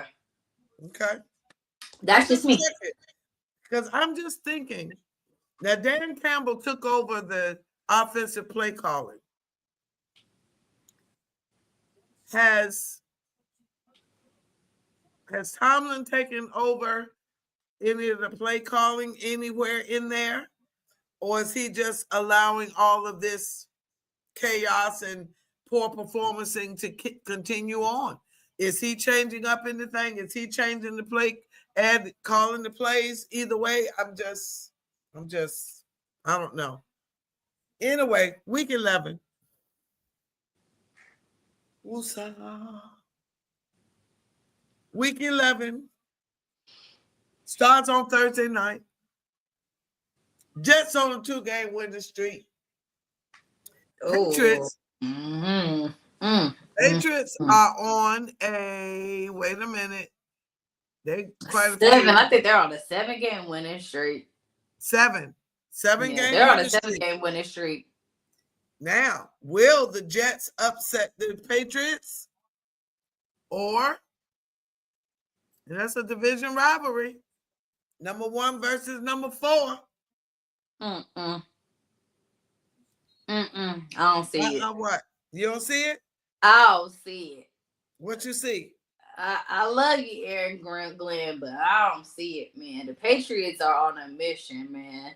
They trying to come back to their Belichick Brady days, so they on a mission. So they got the number 3 quarterback. Let me see something right quick. The quarterback number 3. Okay, the defense about midway. About midway. They're a little better than New England. They are allowing 306. New England allowing 306 a game. Jets 329 a game.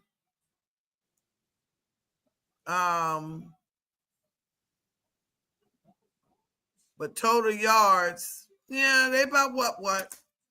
All right, so I say Patriots 32.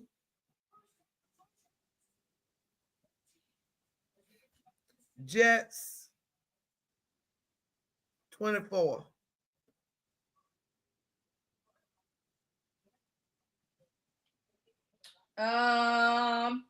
Because it's division rivalry, I'll give them a little bit closer, but I'm still going for the Patriots, and I'm gonna say 28-24. Okay. Next game, the Commanders at the Dolphins. Both teams are 3-7. The Commanders are without Jaden. Dolphins, they looked really good yesterday, day before yesterday, which means they're subject to not look worth a cuss this next week. Wow. Both teams are really struggling right now. The Dolphins,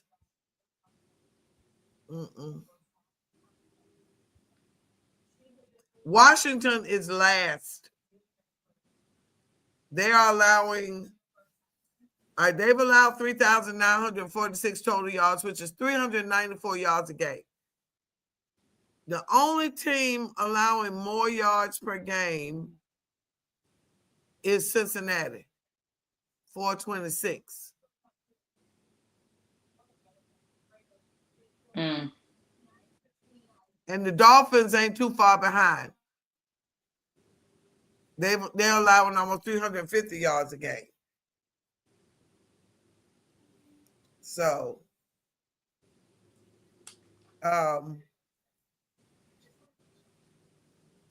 think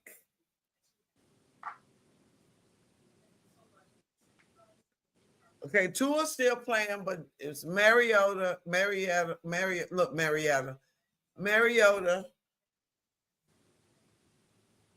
I think Dan he'll never say it, and nobody will ever say it but me.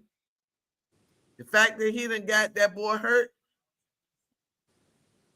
is going to mess with how he coach. Dolphins 24, Commanders 21.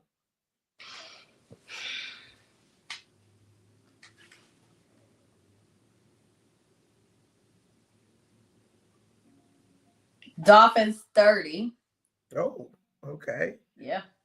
Commanders 20. Okay. Ooh. Now, back up.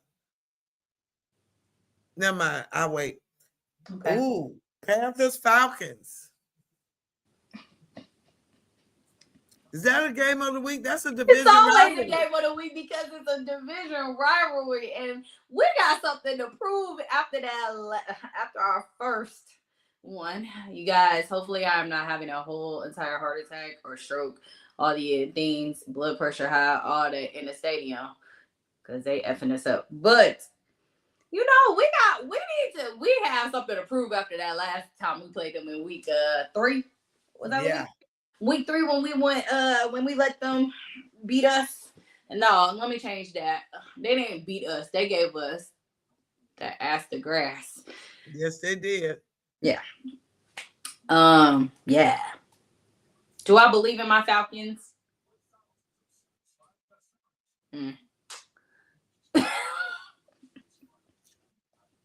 Do you? I'm going for them this time. But oh Lord, they just always find a way to F up. Like, dang, I think that effing Falcons sometimes means F up. Like fail. Something. I don't know, but they always doing something at the end of the game to make me be like, to question my loyalty to them. I mean, not question my loyalty, but question their commitment to the team, maybe. No, I'm still committed to them. I feel like no, not you. Their commitment, their individual as a player. You know, I've heard some coaches say, or some players say, play for your teammate, play because you love the dude next to you, play for them. Do you think your Falcons are not playing for each other? No, they play for each other. They're not playing for us as fans. I think they'd be like, F y'all. Bye, Samuel. Bye. I feel like as the Falcons as a team, they just be like, F us as a fan base. Like, they just don't like us for some reason. I don't know what it is, but they just are not a fan of their fans. So that's where I question them. I told you, being a Falcons fan is almost like being in a very bad toxic relationship. Like, it's up and down. Like you literally, it's almost like they get so close to doing so well and then they just pull back and you be like, why?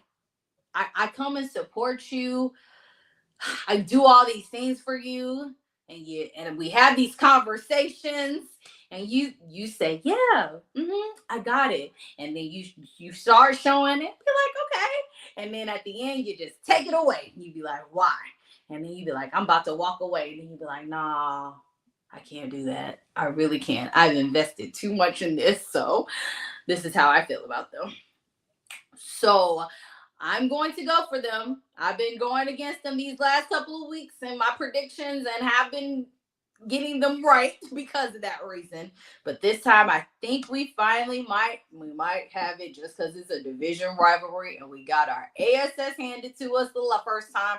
So with all of that, we're going to have a very, very close game again, probably by 1, and everybody's going to be having heart attacks in the stadium, and it's okay because we're going to win this time, and the score is going to be 30-29. Wow. Well, I do think y'all have something to prove. You're at home. I do believe the stench of the Panthers beating the socks off y'all the last time. And the closeness of the game that you just had, you're right there. So I'm going to say not just that game. We've had it on the last 2 games, the Patriots game and that one. The Patriots we lost by 2, so yeah. Falcons 27, Panthers 24. I'm gonna go with you. All right. Now, Bucks at the Bills. Is that a game of the week? I'm gonna call it a game of the week because guess what? Both of them got something to prove because they both lost. Yeah, they both have. Yeah, they both got something to prove. Yeah. The Bills are looking, something's going, well, they got a new offensive coordinator, so maybe that's the problem. He was new last year. The McDermott say he has faith in him. Baker is in the top 10, and Josh is right outside the top 10 at 12. Baker now has 16 touchdowns, and Josh has 15. Now, Josh got 5 interceptions, though. Baker only 2. Completion percentage, Josh is 70, Baker 64. But see, Josh does that Superman thing when they're not winning, which is not always good. But I think the Bucks are, the Bills are not going to lose 2 games in a row. You said the Bucks or the Bills because they both have the thing because we're both. Yeah, but I don't think the Bills will lose 2 in a row, and they're at home. They tend to play very well at home. Let's see. Coaches about what?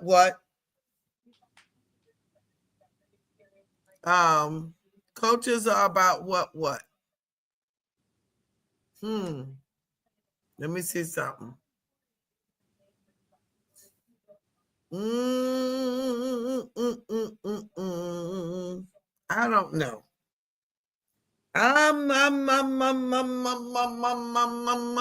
Part of me is leaning towards the Bucks. But then I also know that the Bills got pride and they're at home. And like you said, they play good at home.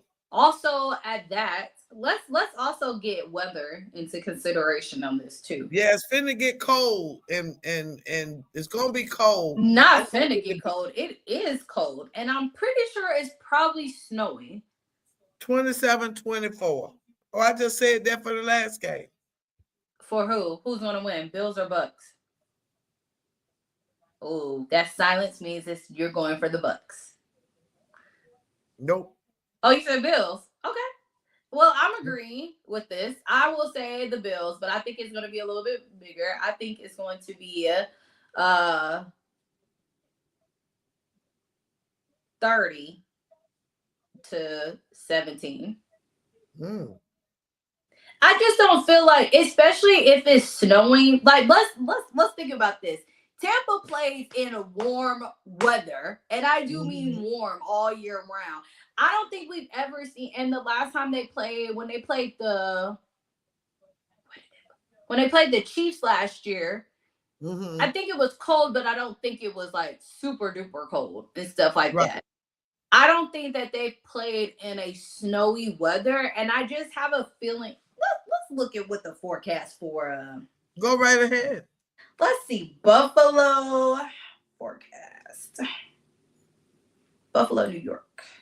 Because I really want to see. It says 52 degrees. On Sunday? Yep. Okay. That's chilly. That's chilly. They can play in that because I feel like, well, Saturday it says it's supposed to snow there.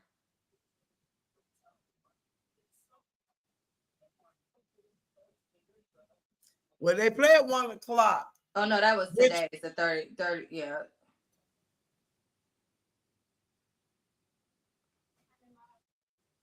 Friday is a chance of snow. But it warms back up. Sunday's supposed to be 48. So, I mean, it's still early in the forecast.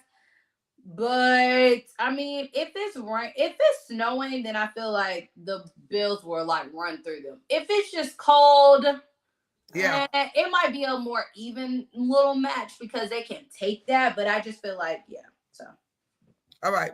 So, 30-17, 27-24. Both going for the Bills.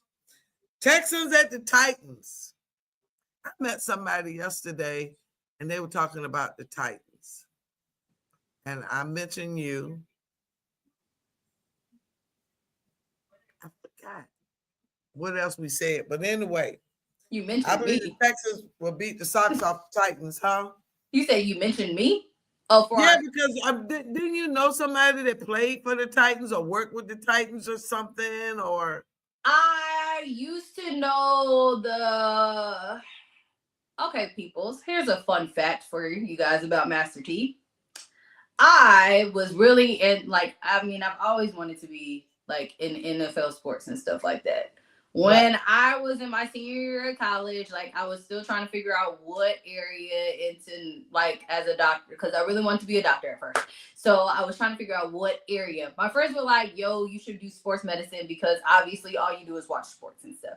So before I graduated, I contacted all 32 teams in the NFL. I still have the list of paper like that has every number on there. So I called every team in the NFL to try to figure out how I can get in there, like to at least talk to somebody or at least try to get some type of information and stuff like that. Hilariously enough, the team that actually called me back and I got information from was the doggone New Orleans Saints. I thought that was hilarious.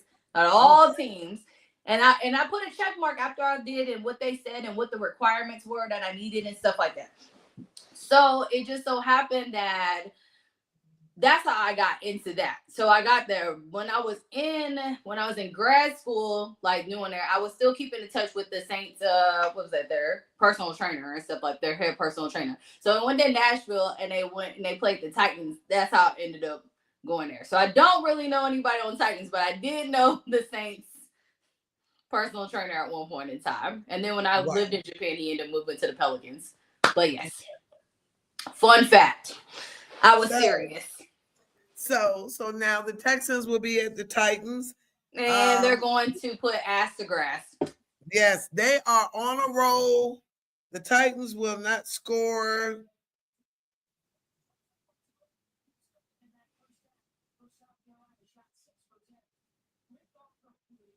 $32-9.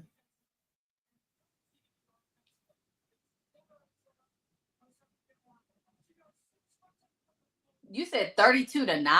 I'm sorry. Yeah. Oh, okay. Yeah, that's 3 field goals.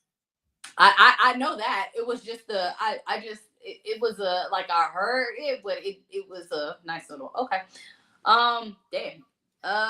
Titans, I do believe in you a little bit more. A little bit, just a tad bit more. I'm going to say 30 to 12. I know, right? I didn't do anything. I didn't do that much better than me. I possibly gave him a touchdown, a field goal, and a 2-point conversion, or four field goals. Okay, versus 3. I mean, I said a touchdown, a field goal, and a right. Yeah. Okay, we'll take it to 13, so that way they at least get a touchdown and 2 field goals. Yeah, we'll say 13, so that way they get a touchdown. I at least believe they can possibly get a touchdown. Okay, all right. Bears at the Vikings. Is that a game of the week? Game of the week, division rivalry. All right, I think the Bears gonna win that one. Oh yeah, definitely. I think. I don't know. JJ, what pick was he? Was he number 1, number 2? Wasn't he in the top 3? Mm-hmm. And he got injured. He's a little soft to me. He looks like another Joe Burrow, injured a lot. Yep, he was the number 1 pick in 2024. Right. And no, I'm sorry. He wasn't number 1 pick. He was number 10. Sorry. Okay. He was first round pick. First round. Okay. But he broke up quick. Caleb? Yeah, he could have been number 1. Just said Caleb is at 60% completion. McCarthy, who has missed quite a few games. is number 37. 53% completion. Ooh. Wow. That's pretty low for starters. All right. Wow. Okay. And who I said? Caleb? Caleb, number 13. He's 60%. I'm feeling like Chicago is gonna do a little something. I feel like if anything, they're gonna keep the Vikings. They're gonna keep it close, and then fourth quarter is gonna happen, and the Bears are gonna win just because that's what they're on right now. Okay. So I'm gonna say the final score is gonna be 27-24 Bears. Although they haven't been winning by a field goal at the end of the games, they've been winning by a touchdown. Touchdown. Yeah. So, okay, I'm going to have two scores because I feel like there's a part of me that thinks that they may win by a field goal just because it is because of division rivalry. But because of how the Bears have been playing and how they've been winning for it, I'm going to say the final score is going to be 27-20 if they win by a touchdown. Okay. I say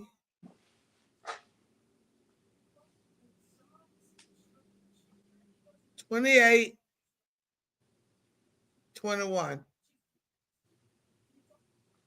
Okay. Okay. Moving on. Packers at the Giants. Well, we get to see the new coach in action. We get to see that. Which is their offensive coordinator. Yeah. Let's see. Now the Packers, number 3 in defense, yards allowed, only allowed less than 300 yards and only 19 points a game are they allowing. And the Giants, of course, they looking like the Giants. That's why the boy got fired. Jordan is they haven't been the same since whatchamacallit, since Eli. What? Since Eli. Of course not. Yeah. Ever since Eli. And Jordan Love is number 8 in passing yards, almost 70% completion. I think the Packers will win decisively.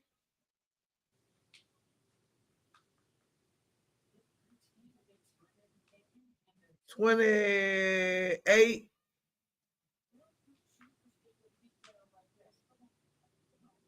17.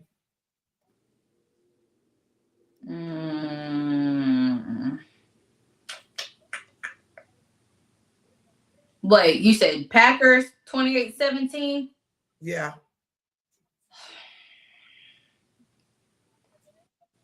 The Packers are kind of iffy for me.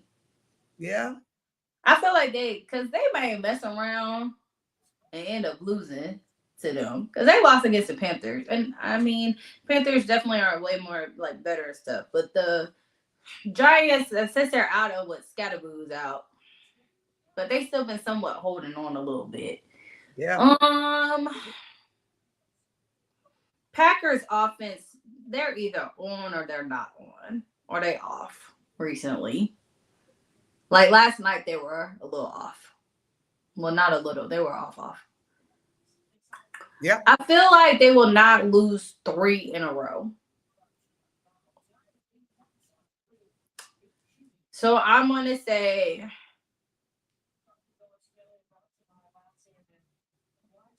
I'm going to give it at 21-17. Packers. Bengals at the Steelers. Game of the week. You know, Joe is in limited practice today. Yes, I will definitely say it's a rematch. I know you scared because Joe is. Either one. Either Joe will shred us apart. And on top of that, didn't the Bengals just had a bye this week? So Listen, I'm sorry. I said 2-3 weeks ago, I didn't think we'd win 4 more games. I said it. I didn't think we'd beat the Chargers. I didn't think we'd beat the Colts. I don't think we'll beat the Bengals. You did beat the Colts, though. I know you. But I said prior to, I didn't think we would. I don't think we will beat the. I think we got the Broncos. Whoever the heck we got, I don't see us doing much or nothing. Because we got the Bears. No, y'all play the Bears next week. Yeah. We got the Bears. They looking good. Then we got the Bills. Really? Lord Jesus, really? Then we got the Ravens. Oh, y'all got a tough schedule. Wait for it. Then we got the Dolphins. Leave it to us to lose to the Dolphins. Okay, we've already don't say that because we've already established that can happen. So when they was then 1-6, we got the Ravens another again. 2. Wait a minute, then we got the Lions. They about to tear that Steeler Nation up. And then we got the Browns. Really, I mean, I just don't see us having much success going forward. I know our pride is on the line Sunday against the Bengals. Whether it's Joe Burrow or Joe Flacco. Joe Flacco ate us alive last time. I'd like to think we got some pride.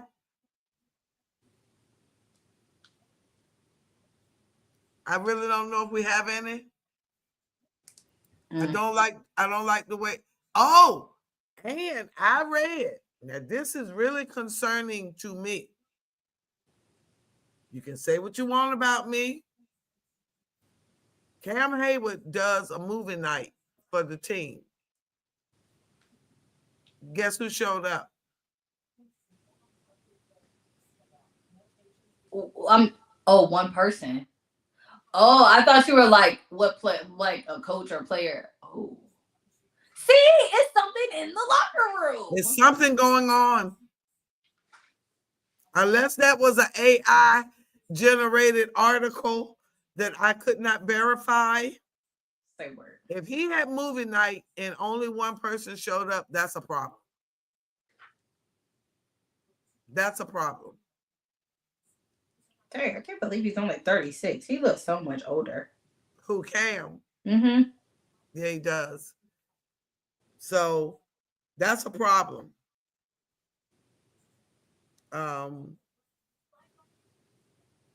The interviews after the game, they don't look encouraging. They look depressing. They look disheartening. Oh, it said that he did that one on purpose. It looks like. It said that he invited Aaron to the house, and he thought it was going to be a team building thing, but it turned out to be a one-on-one hangout with his son. Okay. All right, then. Thank you. You're welcome. All right, so Steelers, Bengals. I want to have faith in my Steelers. God knows I do. But we can't stop a nosebleed right now. And the Bengals put up 38-42. I'm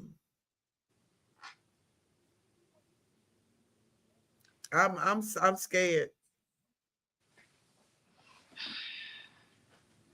Well, if y'all play like how if that Aaron that showed up on Sunday, oh dang, my arm's starting to hurt now.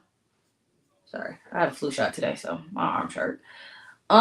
If that's the Aaron that's showing up today, like it's showing up on Sunday, that showed up on Sunday yesterday, y'all got a problem, cause that Aaron gonna get shredded to pieces. But I feel like y'all gonna play him harder because y'all already played him before. Y'all lost in the seconds of it, but yeah, I'm sorry. I gotta go against y'all. I went against Joe last time, and you was like, and then I was like, yeah. So you don't go against Joe Flacco. And are they playing? They're playing at the Bengals, right? Are they playing at the Steelers this time?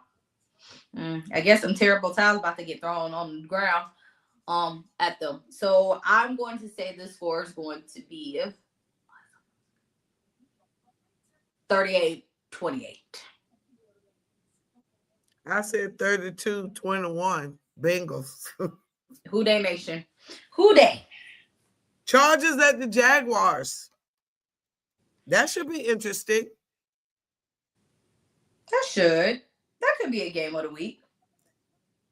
They already got 6. Oh dang! Do we really have that many already? Yep. And when you hear them, you will see. Okay. We got the Panthers at the Falcons, Bucks at the Bills. Yeah, that's definitely Bears, one. Vikings. That's definitely one. Bengals, Steelers. Seahawks, Rams. Yeah. Chiefs, Broncos. Yeah. Lions, Eagles. Yeah. Okay, we'll stick with those. Okay. So we're at the Chargers, Jags. Now, Justin Herbert is number 2 in passing yards. Now, he do have a lot more interceptions than other people. He got 8 interceptions, 19 touchdowns. His completion percentage is 67. With his quarterback rating, 63. Okay. But Sunshine, when Travis is out, not that he was that much of a playmaker, but his energy. Hey there. Okay, I don't know how to say that name. I can't read it right now because Hassan something. Happy Veterans Day. Hey. Happy Veterans Day. No, I'm just saying hey. Oh, okay. I don't know. That hey had a little twang in it. Hey. I mean, he's he, she, they're a first timer. So I'm gonna say hey like that. But okay. Sam, I'll be like, hey Sam, we know who Sam is already. So we'll be like, hey. So hey. Okay. Chargers at the Jags. I think the Chargers will win. I don't think that's gonna be much of a debate. Nope. Now how big they beat? 30-27.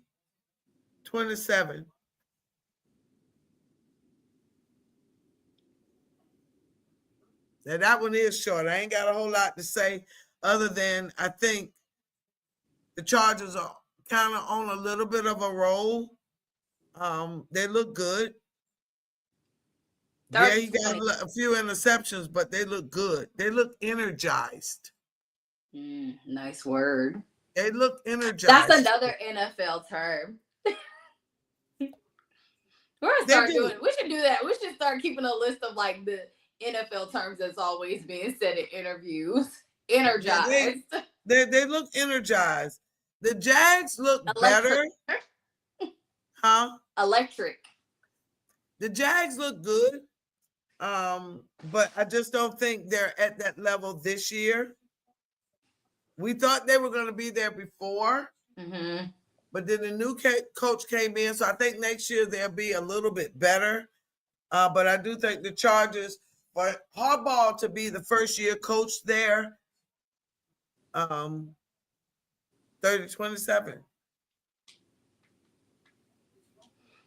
I said 30-20. Huh? I said 30-20. Okay. Both up. Game of the week for real. Seahawks, Rams. Now we had a discussion earlier And it's worth repeating.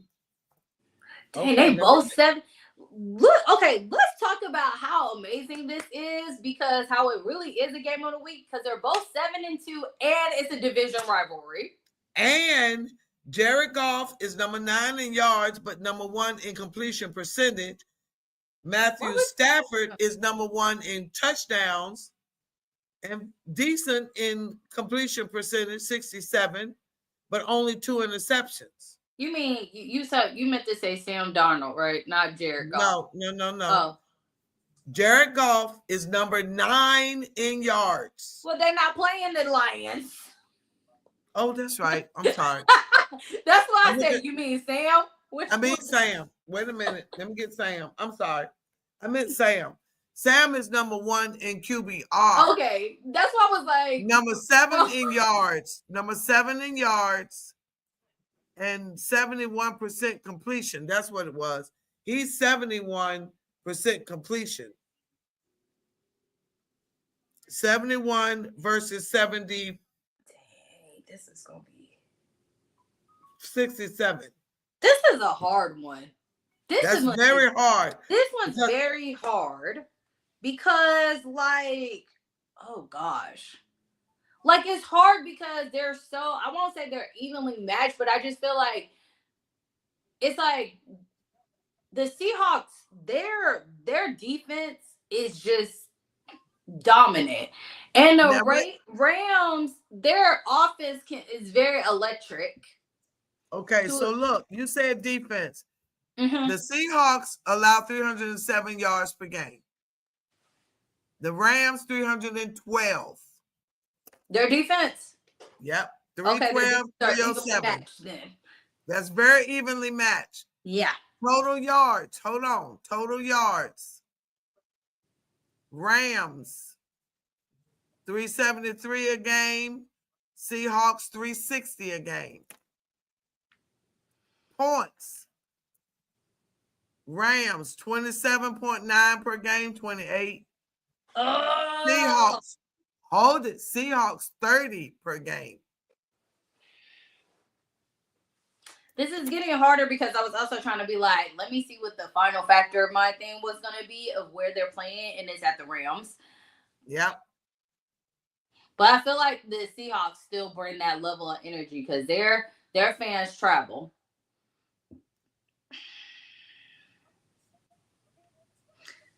(30-28) Seahawks.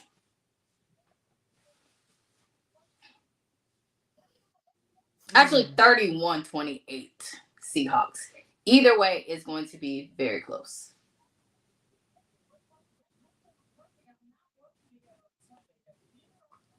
College rankings just came out too. I am very torn because I think the Seahawks defense is a little bit better, but I also know that the Rams get better as the season goes on, and Matthew Stafford is, I'm going Seahawks. Yeah. 28-24.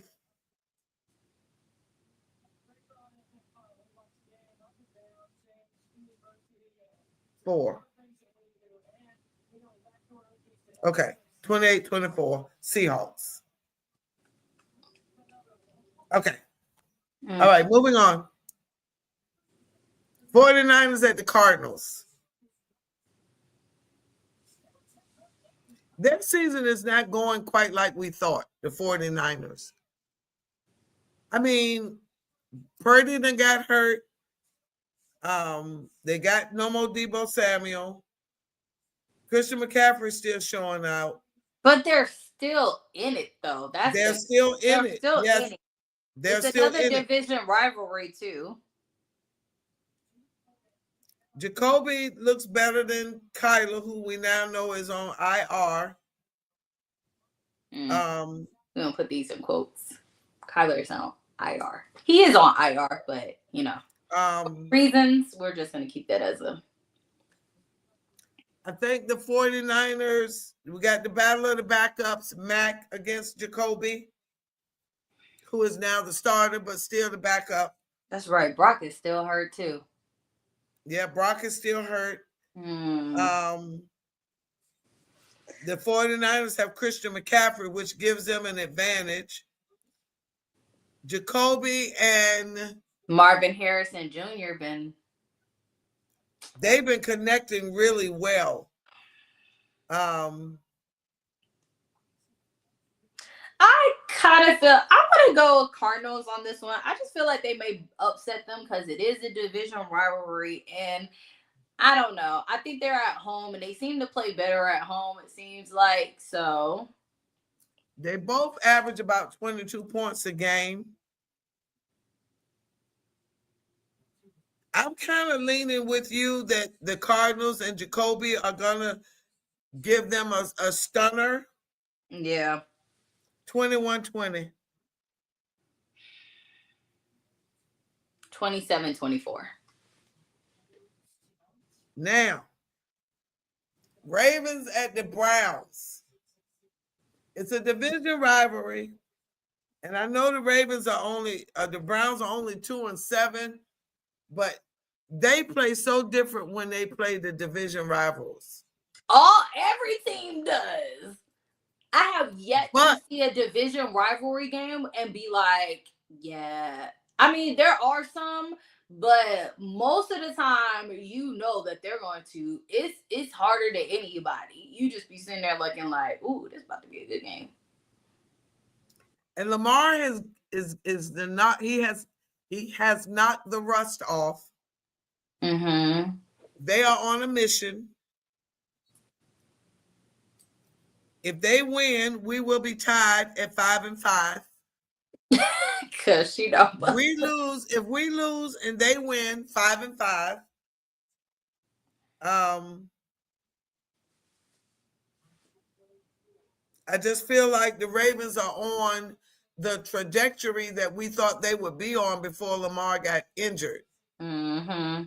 I feel like they probably won't lose another game. I could see them not losing another game. I could see their defense realizing that they need to play better. They need to execute. They need to play better. So I feel like it's going to be, if it wasn't the Browns, I would almost want to say 30-something points, but the Browns defense is so good. I don't know if Garrett will get to Lamar, but he will try. But I still think the Ravens will win. 28-14. I was gonna say 30-17, but sure, that works. 30-17? Mm-hmm. All right, another game of the week, AFC, Chiefs at the Broncos. Let's see. We have a 8-2 versus a 5-4. I don't really look at that record because it's the Chiefs. Right. And believe it or not, Kansas City is only allowing 187 yards per game and 17 points. However, Denver is only allowing 17.3 and 179. They're number 3. Defense. Offense.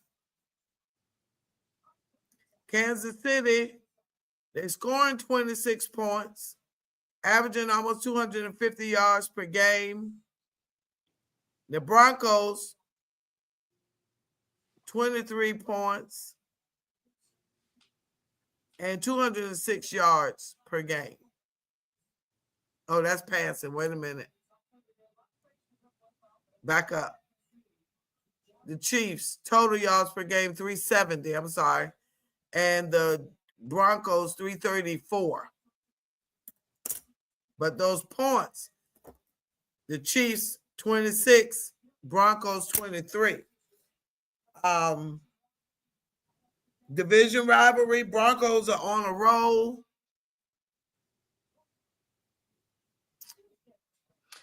Fourth quarter comebacks, but Yes.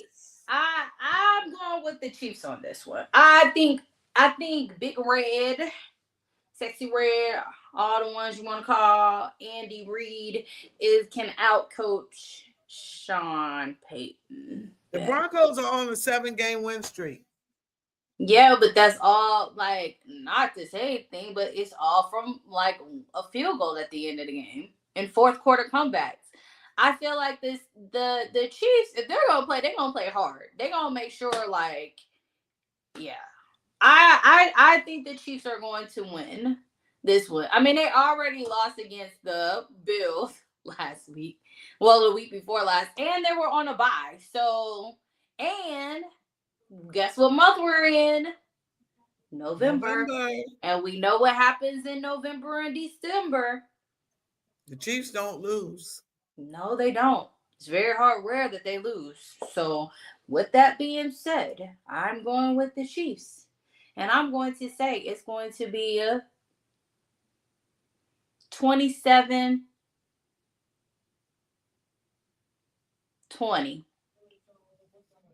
Well, I agree, but I don't agree. Somehow you think the Broncos go somehow we always keep saying the Chiefs don't lose, but the Chiefs have lost 4 games. But it's only been October, and I know.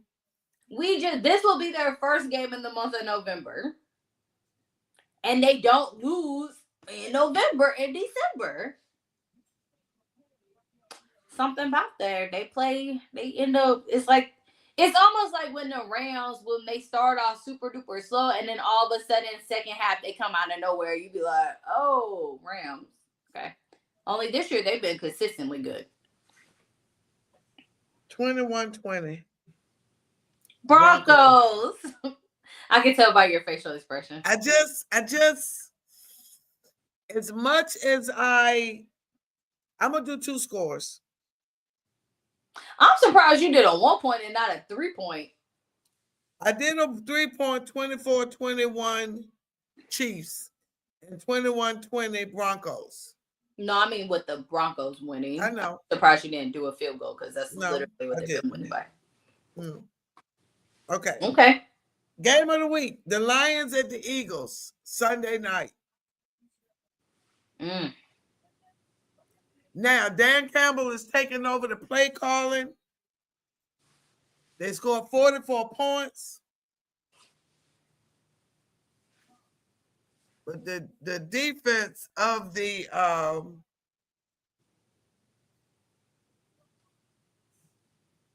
ain't neither one of them teams playing no defense like talking about it. Neither one of them.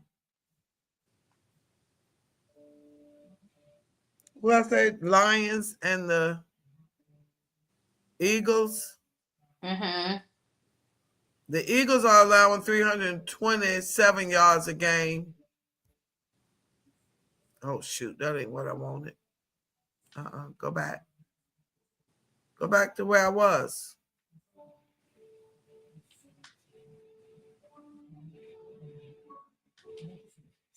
Okay, there I am.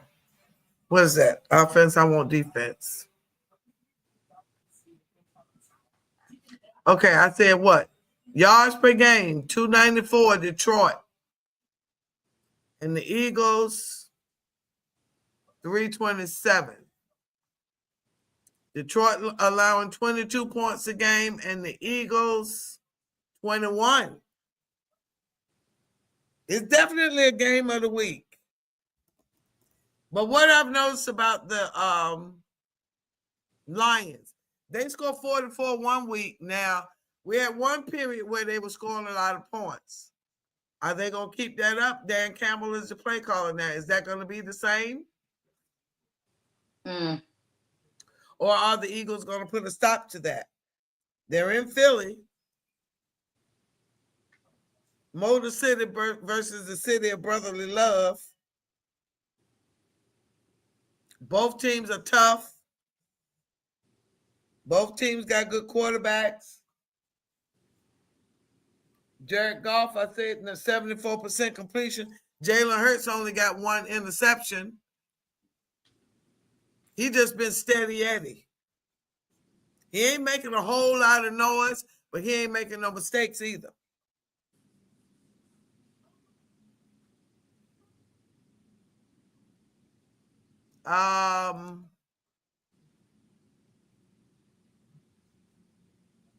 Philly has only one, I could just say it, one interception, only 4 giveaways and 9 takeaways.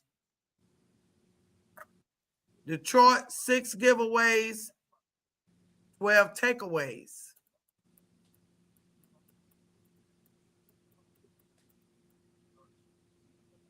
It's going to be a good game.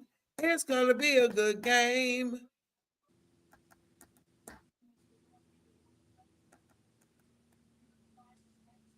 The Eagles have only lost 1 game at home.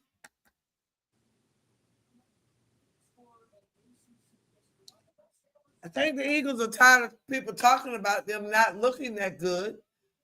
They're defending champs. They winning the games. They don't look pretty, but they win it. Detroit is still on a mission. They have not done what they set out to do 3 years ago. They haven't done that yet. So what you thinking? What you reading? I'm trying to. You're debating. I'm debating. Manny. I think I'm going with Detroit. This should have been last year's this should have been the NFC Championship game. Yeah.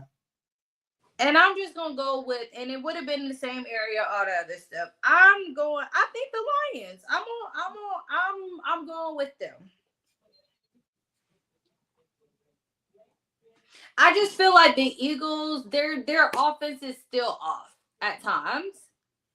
Like their offense isn't really getting it to, like they're not clicking really well. Like sometimes some of that is, I think some of that is that double running back thing. We took Gainwell, and it's only Saquon.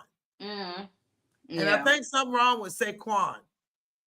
He ain't running like he ran last year. Yeah. So I think that, and sorry, Eagles, but I feel like if Dan Quinn went back over, Detroit last year was putting up 40 points on everything, and now they dancing back and doing this play clock. He like, we gonna go back to that. So I'm gonna say the score gonna be like 42-21. Okay. I agree that the Lions are mentally and physically, they should be on a mission to reclaim what they lost last year. Like you said, this should have been the NFC Championship game last year. I'm with you, 38-28. And the last game is the Cowboys at the Raiders. Oh, my God. If the Cowboys lose to the Raiders,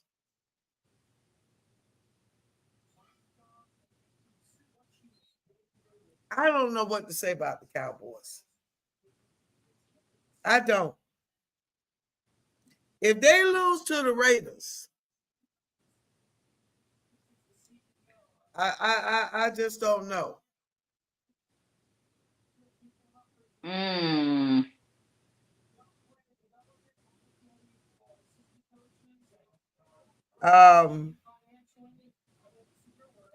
The offense has been clicking.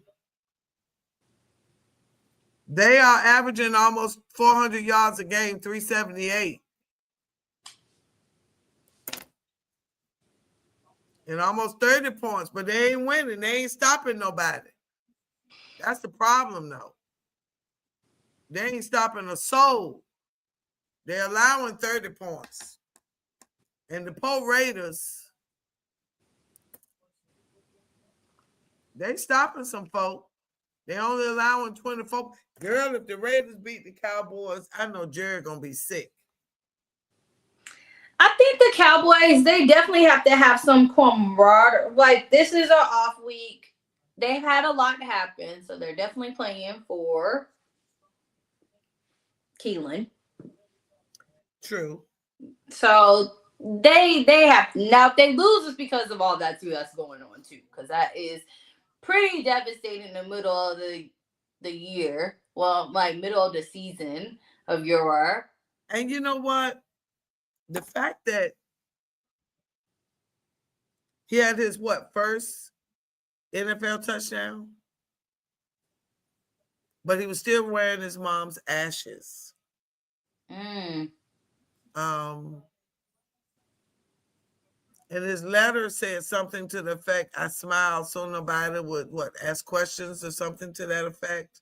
That's your. Oh, they had a letter. I didn't read it yet. I was trying to. Yeah, find I didn't read. They didn't show the letter, but Dak read the letter. I mean, yeah, the girlfriend seemed to know that he was really struggling. Yeah, she was the one who called and said that he had already been saying it and stuff. Also, let's talk about our police department and the fact that how you lose somebody and then 3 hours later find them. Like, they were literally following him and then somehow they lost him and then they said 3 hours later they find him. Yeah, that's very suspicious. Very I would say very suspicious. Yeah. I will say this. Depression looks different on everybody. It does, and it's real. I retired in mental health.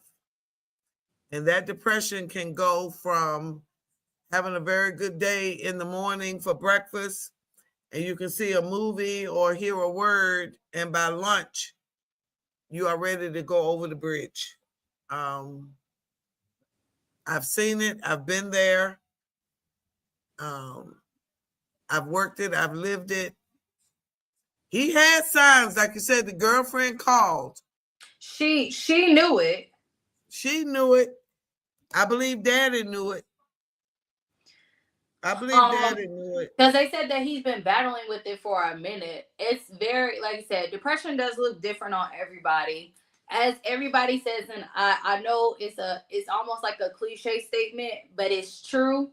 Please check on your friends, check on your strong, and out of everybody, check on your strong friends that look like they're okay. Because sometimes they're not. And they may fake it. But just to say, hey, just checking up on you. Even if they give you they're fine, at least check in to make sure they're fine. Because eventually one day they may tell you that they're not. But at least, or they know somebody cares enough to like do it. Because a lot of times we do get busy with our lives and stuff that we forget. And we'll be like, dang, this person literally, so it does. It's a very sad thing because he came from a very big high to a very low thing. And we're also at that point in time where we're on seasonal depression too. Which happens a lot. And Thanksgiving, for me, is hard because my mom, I'll never forget, she rolled in her wheelchair into the kitchen and said, "Okay, this is my last Thanksgiving with you. Let me make sure you got these pies together." I said, "Girl, stop playing." She said, "No, I'm serious. This is my last Thanksgiving." And it was. She was gone before Valentine's Day. Oh, that's sad. So the holiday does strange things to people. The holiday was approaching. The anniversary of his mom's death was approaching. And money does not make everything all right. Yes, money makes it good, makes it easier to pay your bills, but it doesn't fix all your problems, and it doesn't take away all of your hurt and pain. So again, like Master T said, please check on your strong friends. If you suspect anything, give a call, show up. I've seen movies and different things where the people just show up with the food. And I saw one movie, and it was Brothers. I don't remember which movie. I want to say it was the series, the Best Man series. Oh, I love that movie. And that they all just so showed good. up. They just showed up. They just showed up with the food and the cards and the liquor, and they showed up, knocked on the door, sat down to the table to play cards, and waited for him, sat there and waited for him to join at the table. Sometimes you have to do that. The Cowboys will be playing with a heavy heart, and they will be playing for him. So I'm going to say they're going to win 21-14.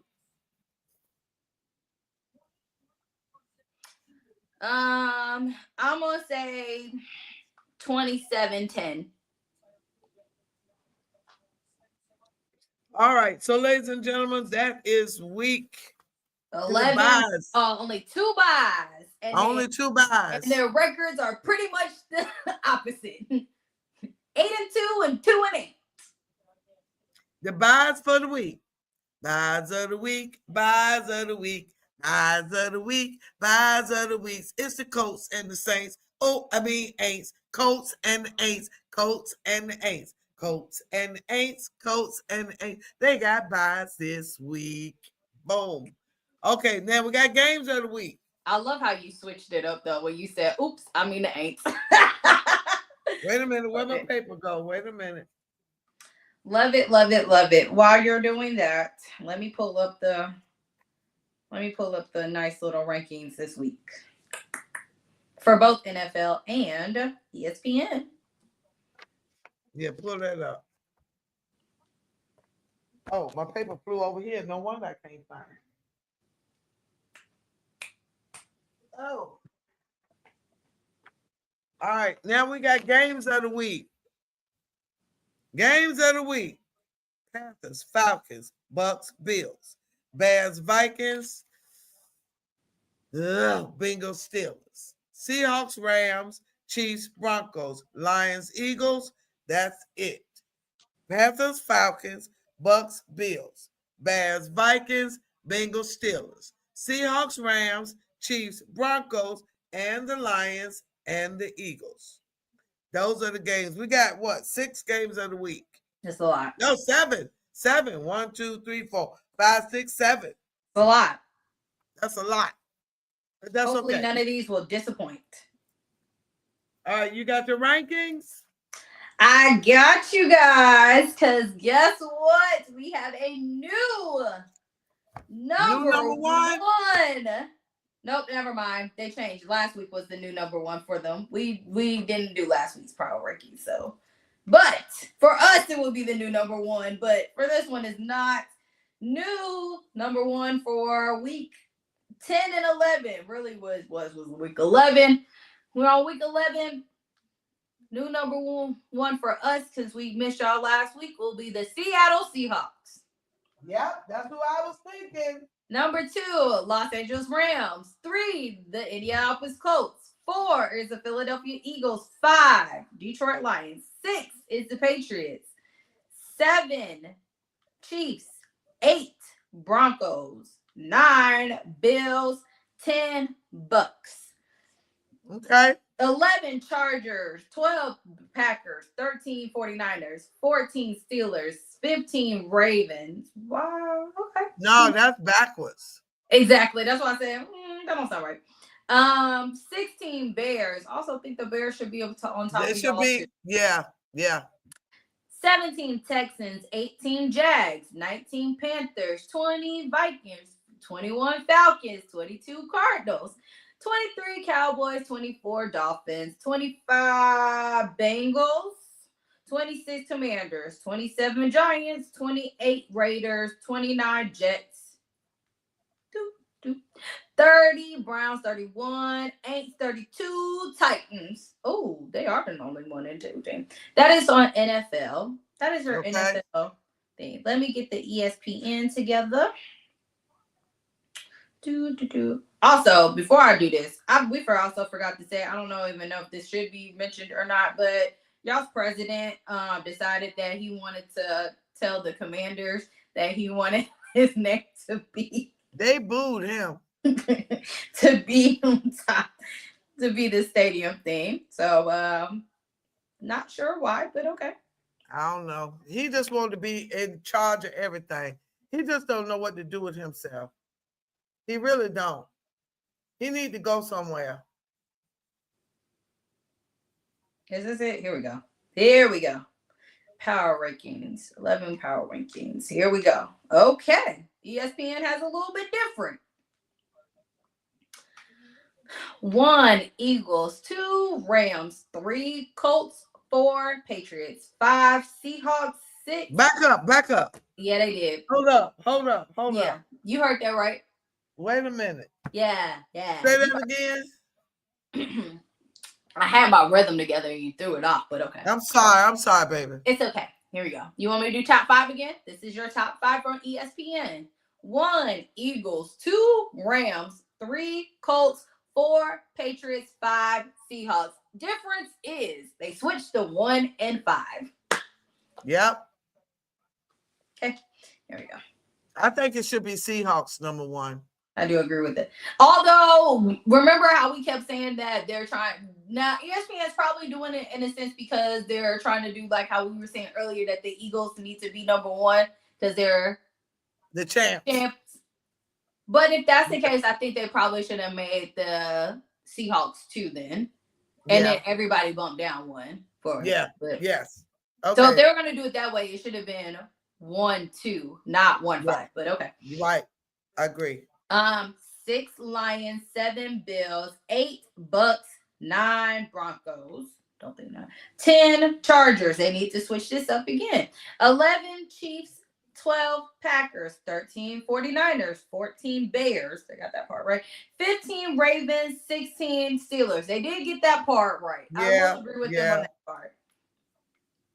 17 Jags, 18 Texans, 19 Panthers, 21 Vikings, 21 Cowboys, 22 Cardinals, 23 Falcons. Don't know why they put that way because whatever. Yeah, they messed up that part. 24 Bengals, 25 Commanders, 26 Dolphins, 27 Aints, 28 Giants, 29 Browns, 30 Jets, 31 Raiders, 32 Titans. I officially will say I kind of like NFL's networks better than ESPN. Yeah, because the Seahawks definitely should be up there. Yeah, I'm with you. Okay. All right. Well, thank you so much. We've been with y'all for 2.5 hours. Yes, we have, and we've enjoyed it. Thank you so much for watching. Keep watching our shorts. Please follow us, like us, tell a friend, bring a friend. I'll be on the Portia Show this Friday at 1:00 doing a little fashion segment. I'm the senior citizen model, over 60 model. That's that. And the movie is going well. I'm still working. I'll be off 2 days and then nonstop, no availability for about a week. Wow. Yeah. So anyway, I will pop in where I can. And I apologize for Sunday. I popped on live to give the score updates and could not find. I was on my phone and could not end the video. So it was a blank screen with me just talking. So it was awful. So I apologize to you guys for that. But anyway, we thank you for watching. Peace, chicken grease. Bye. Bye, guys.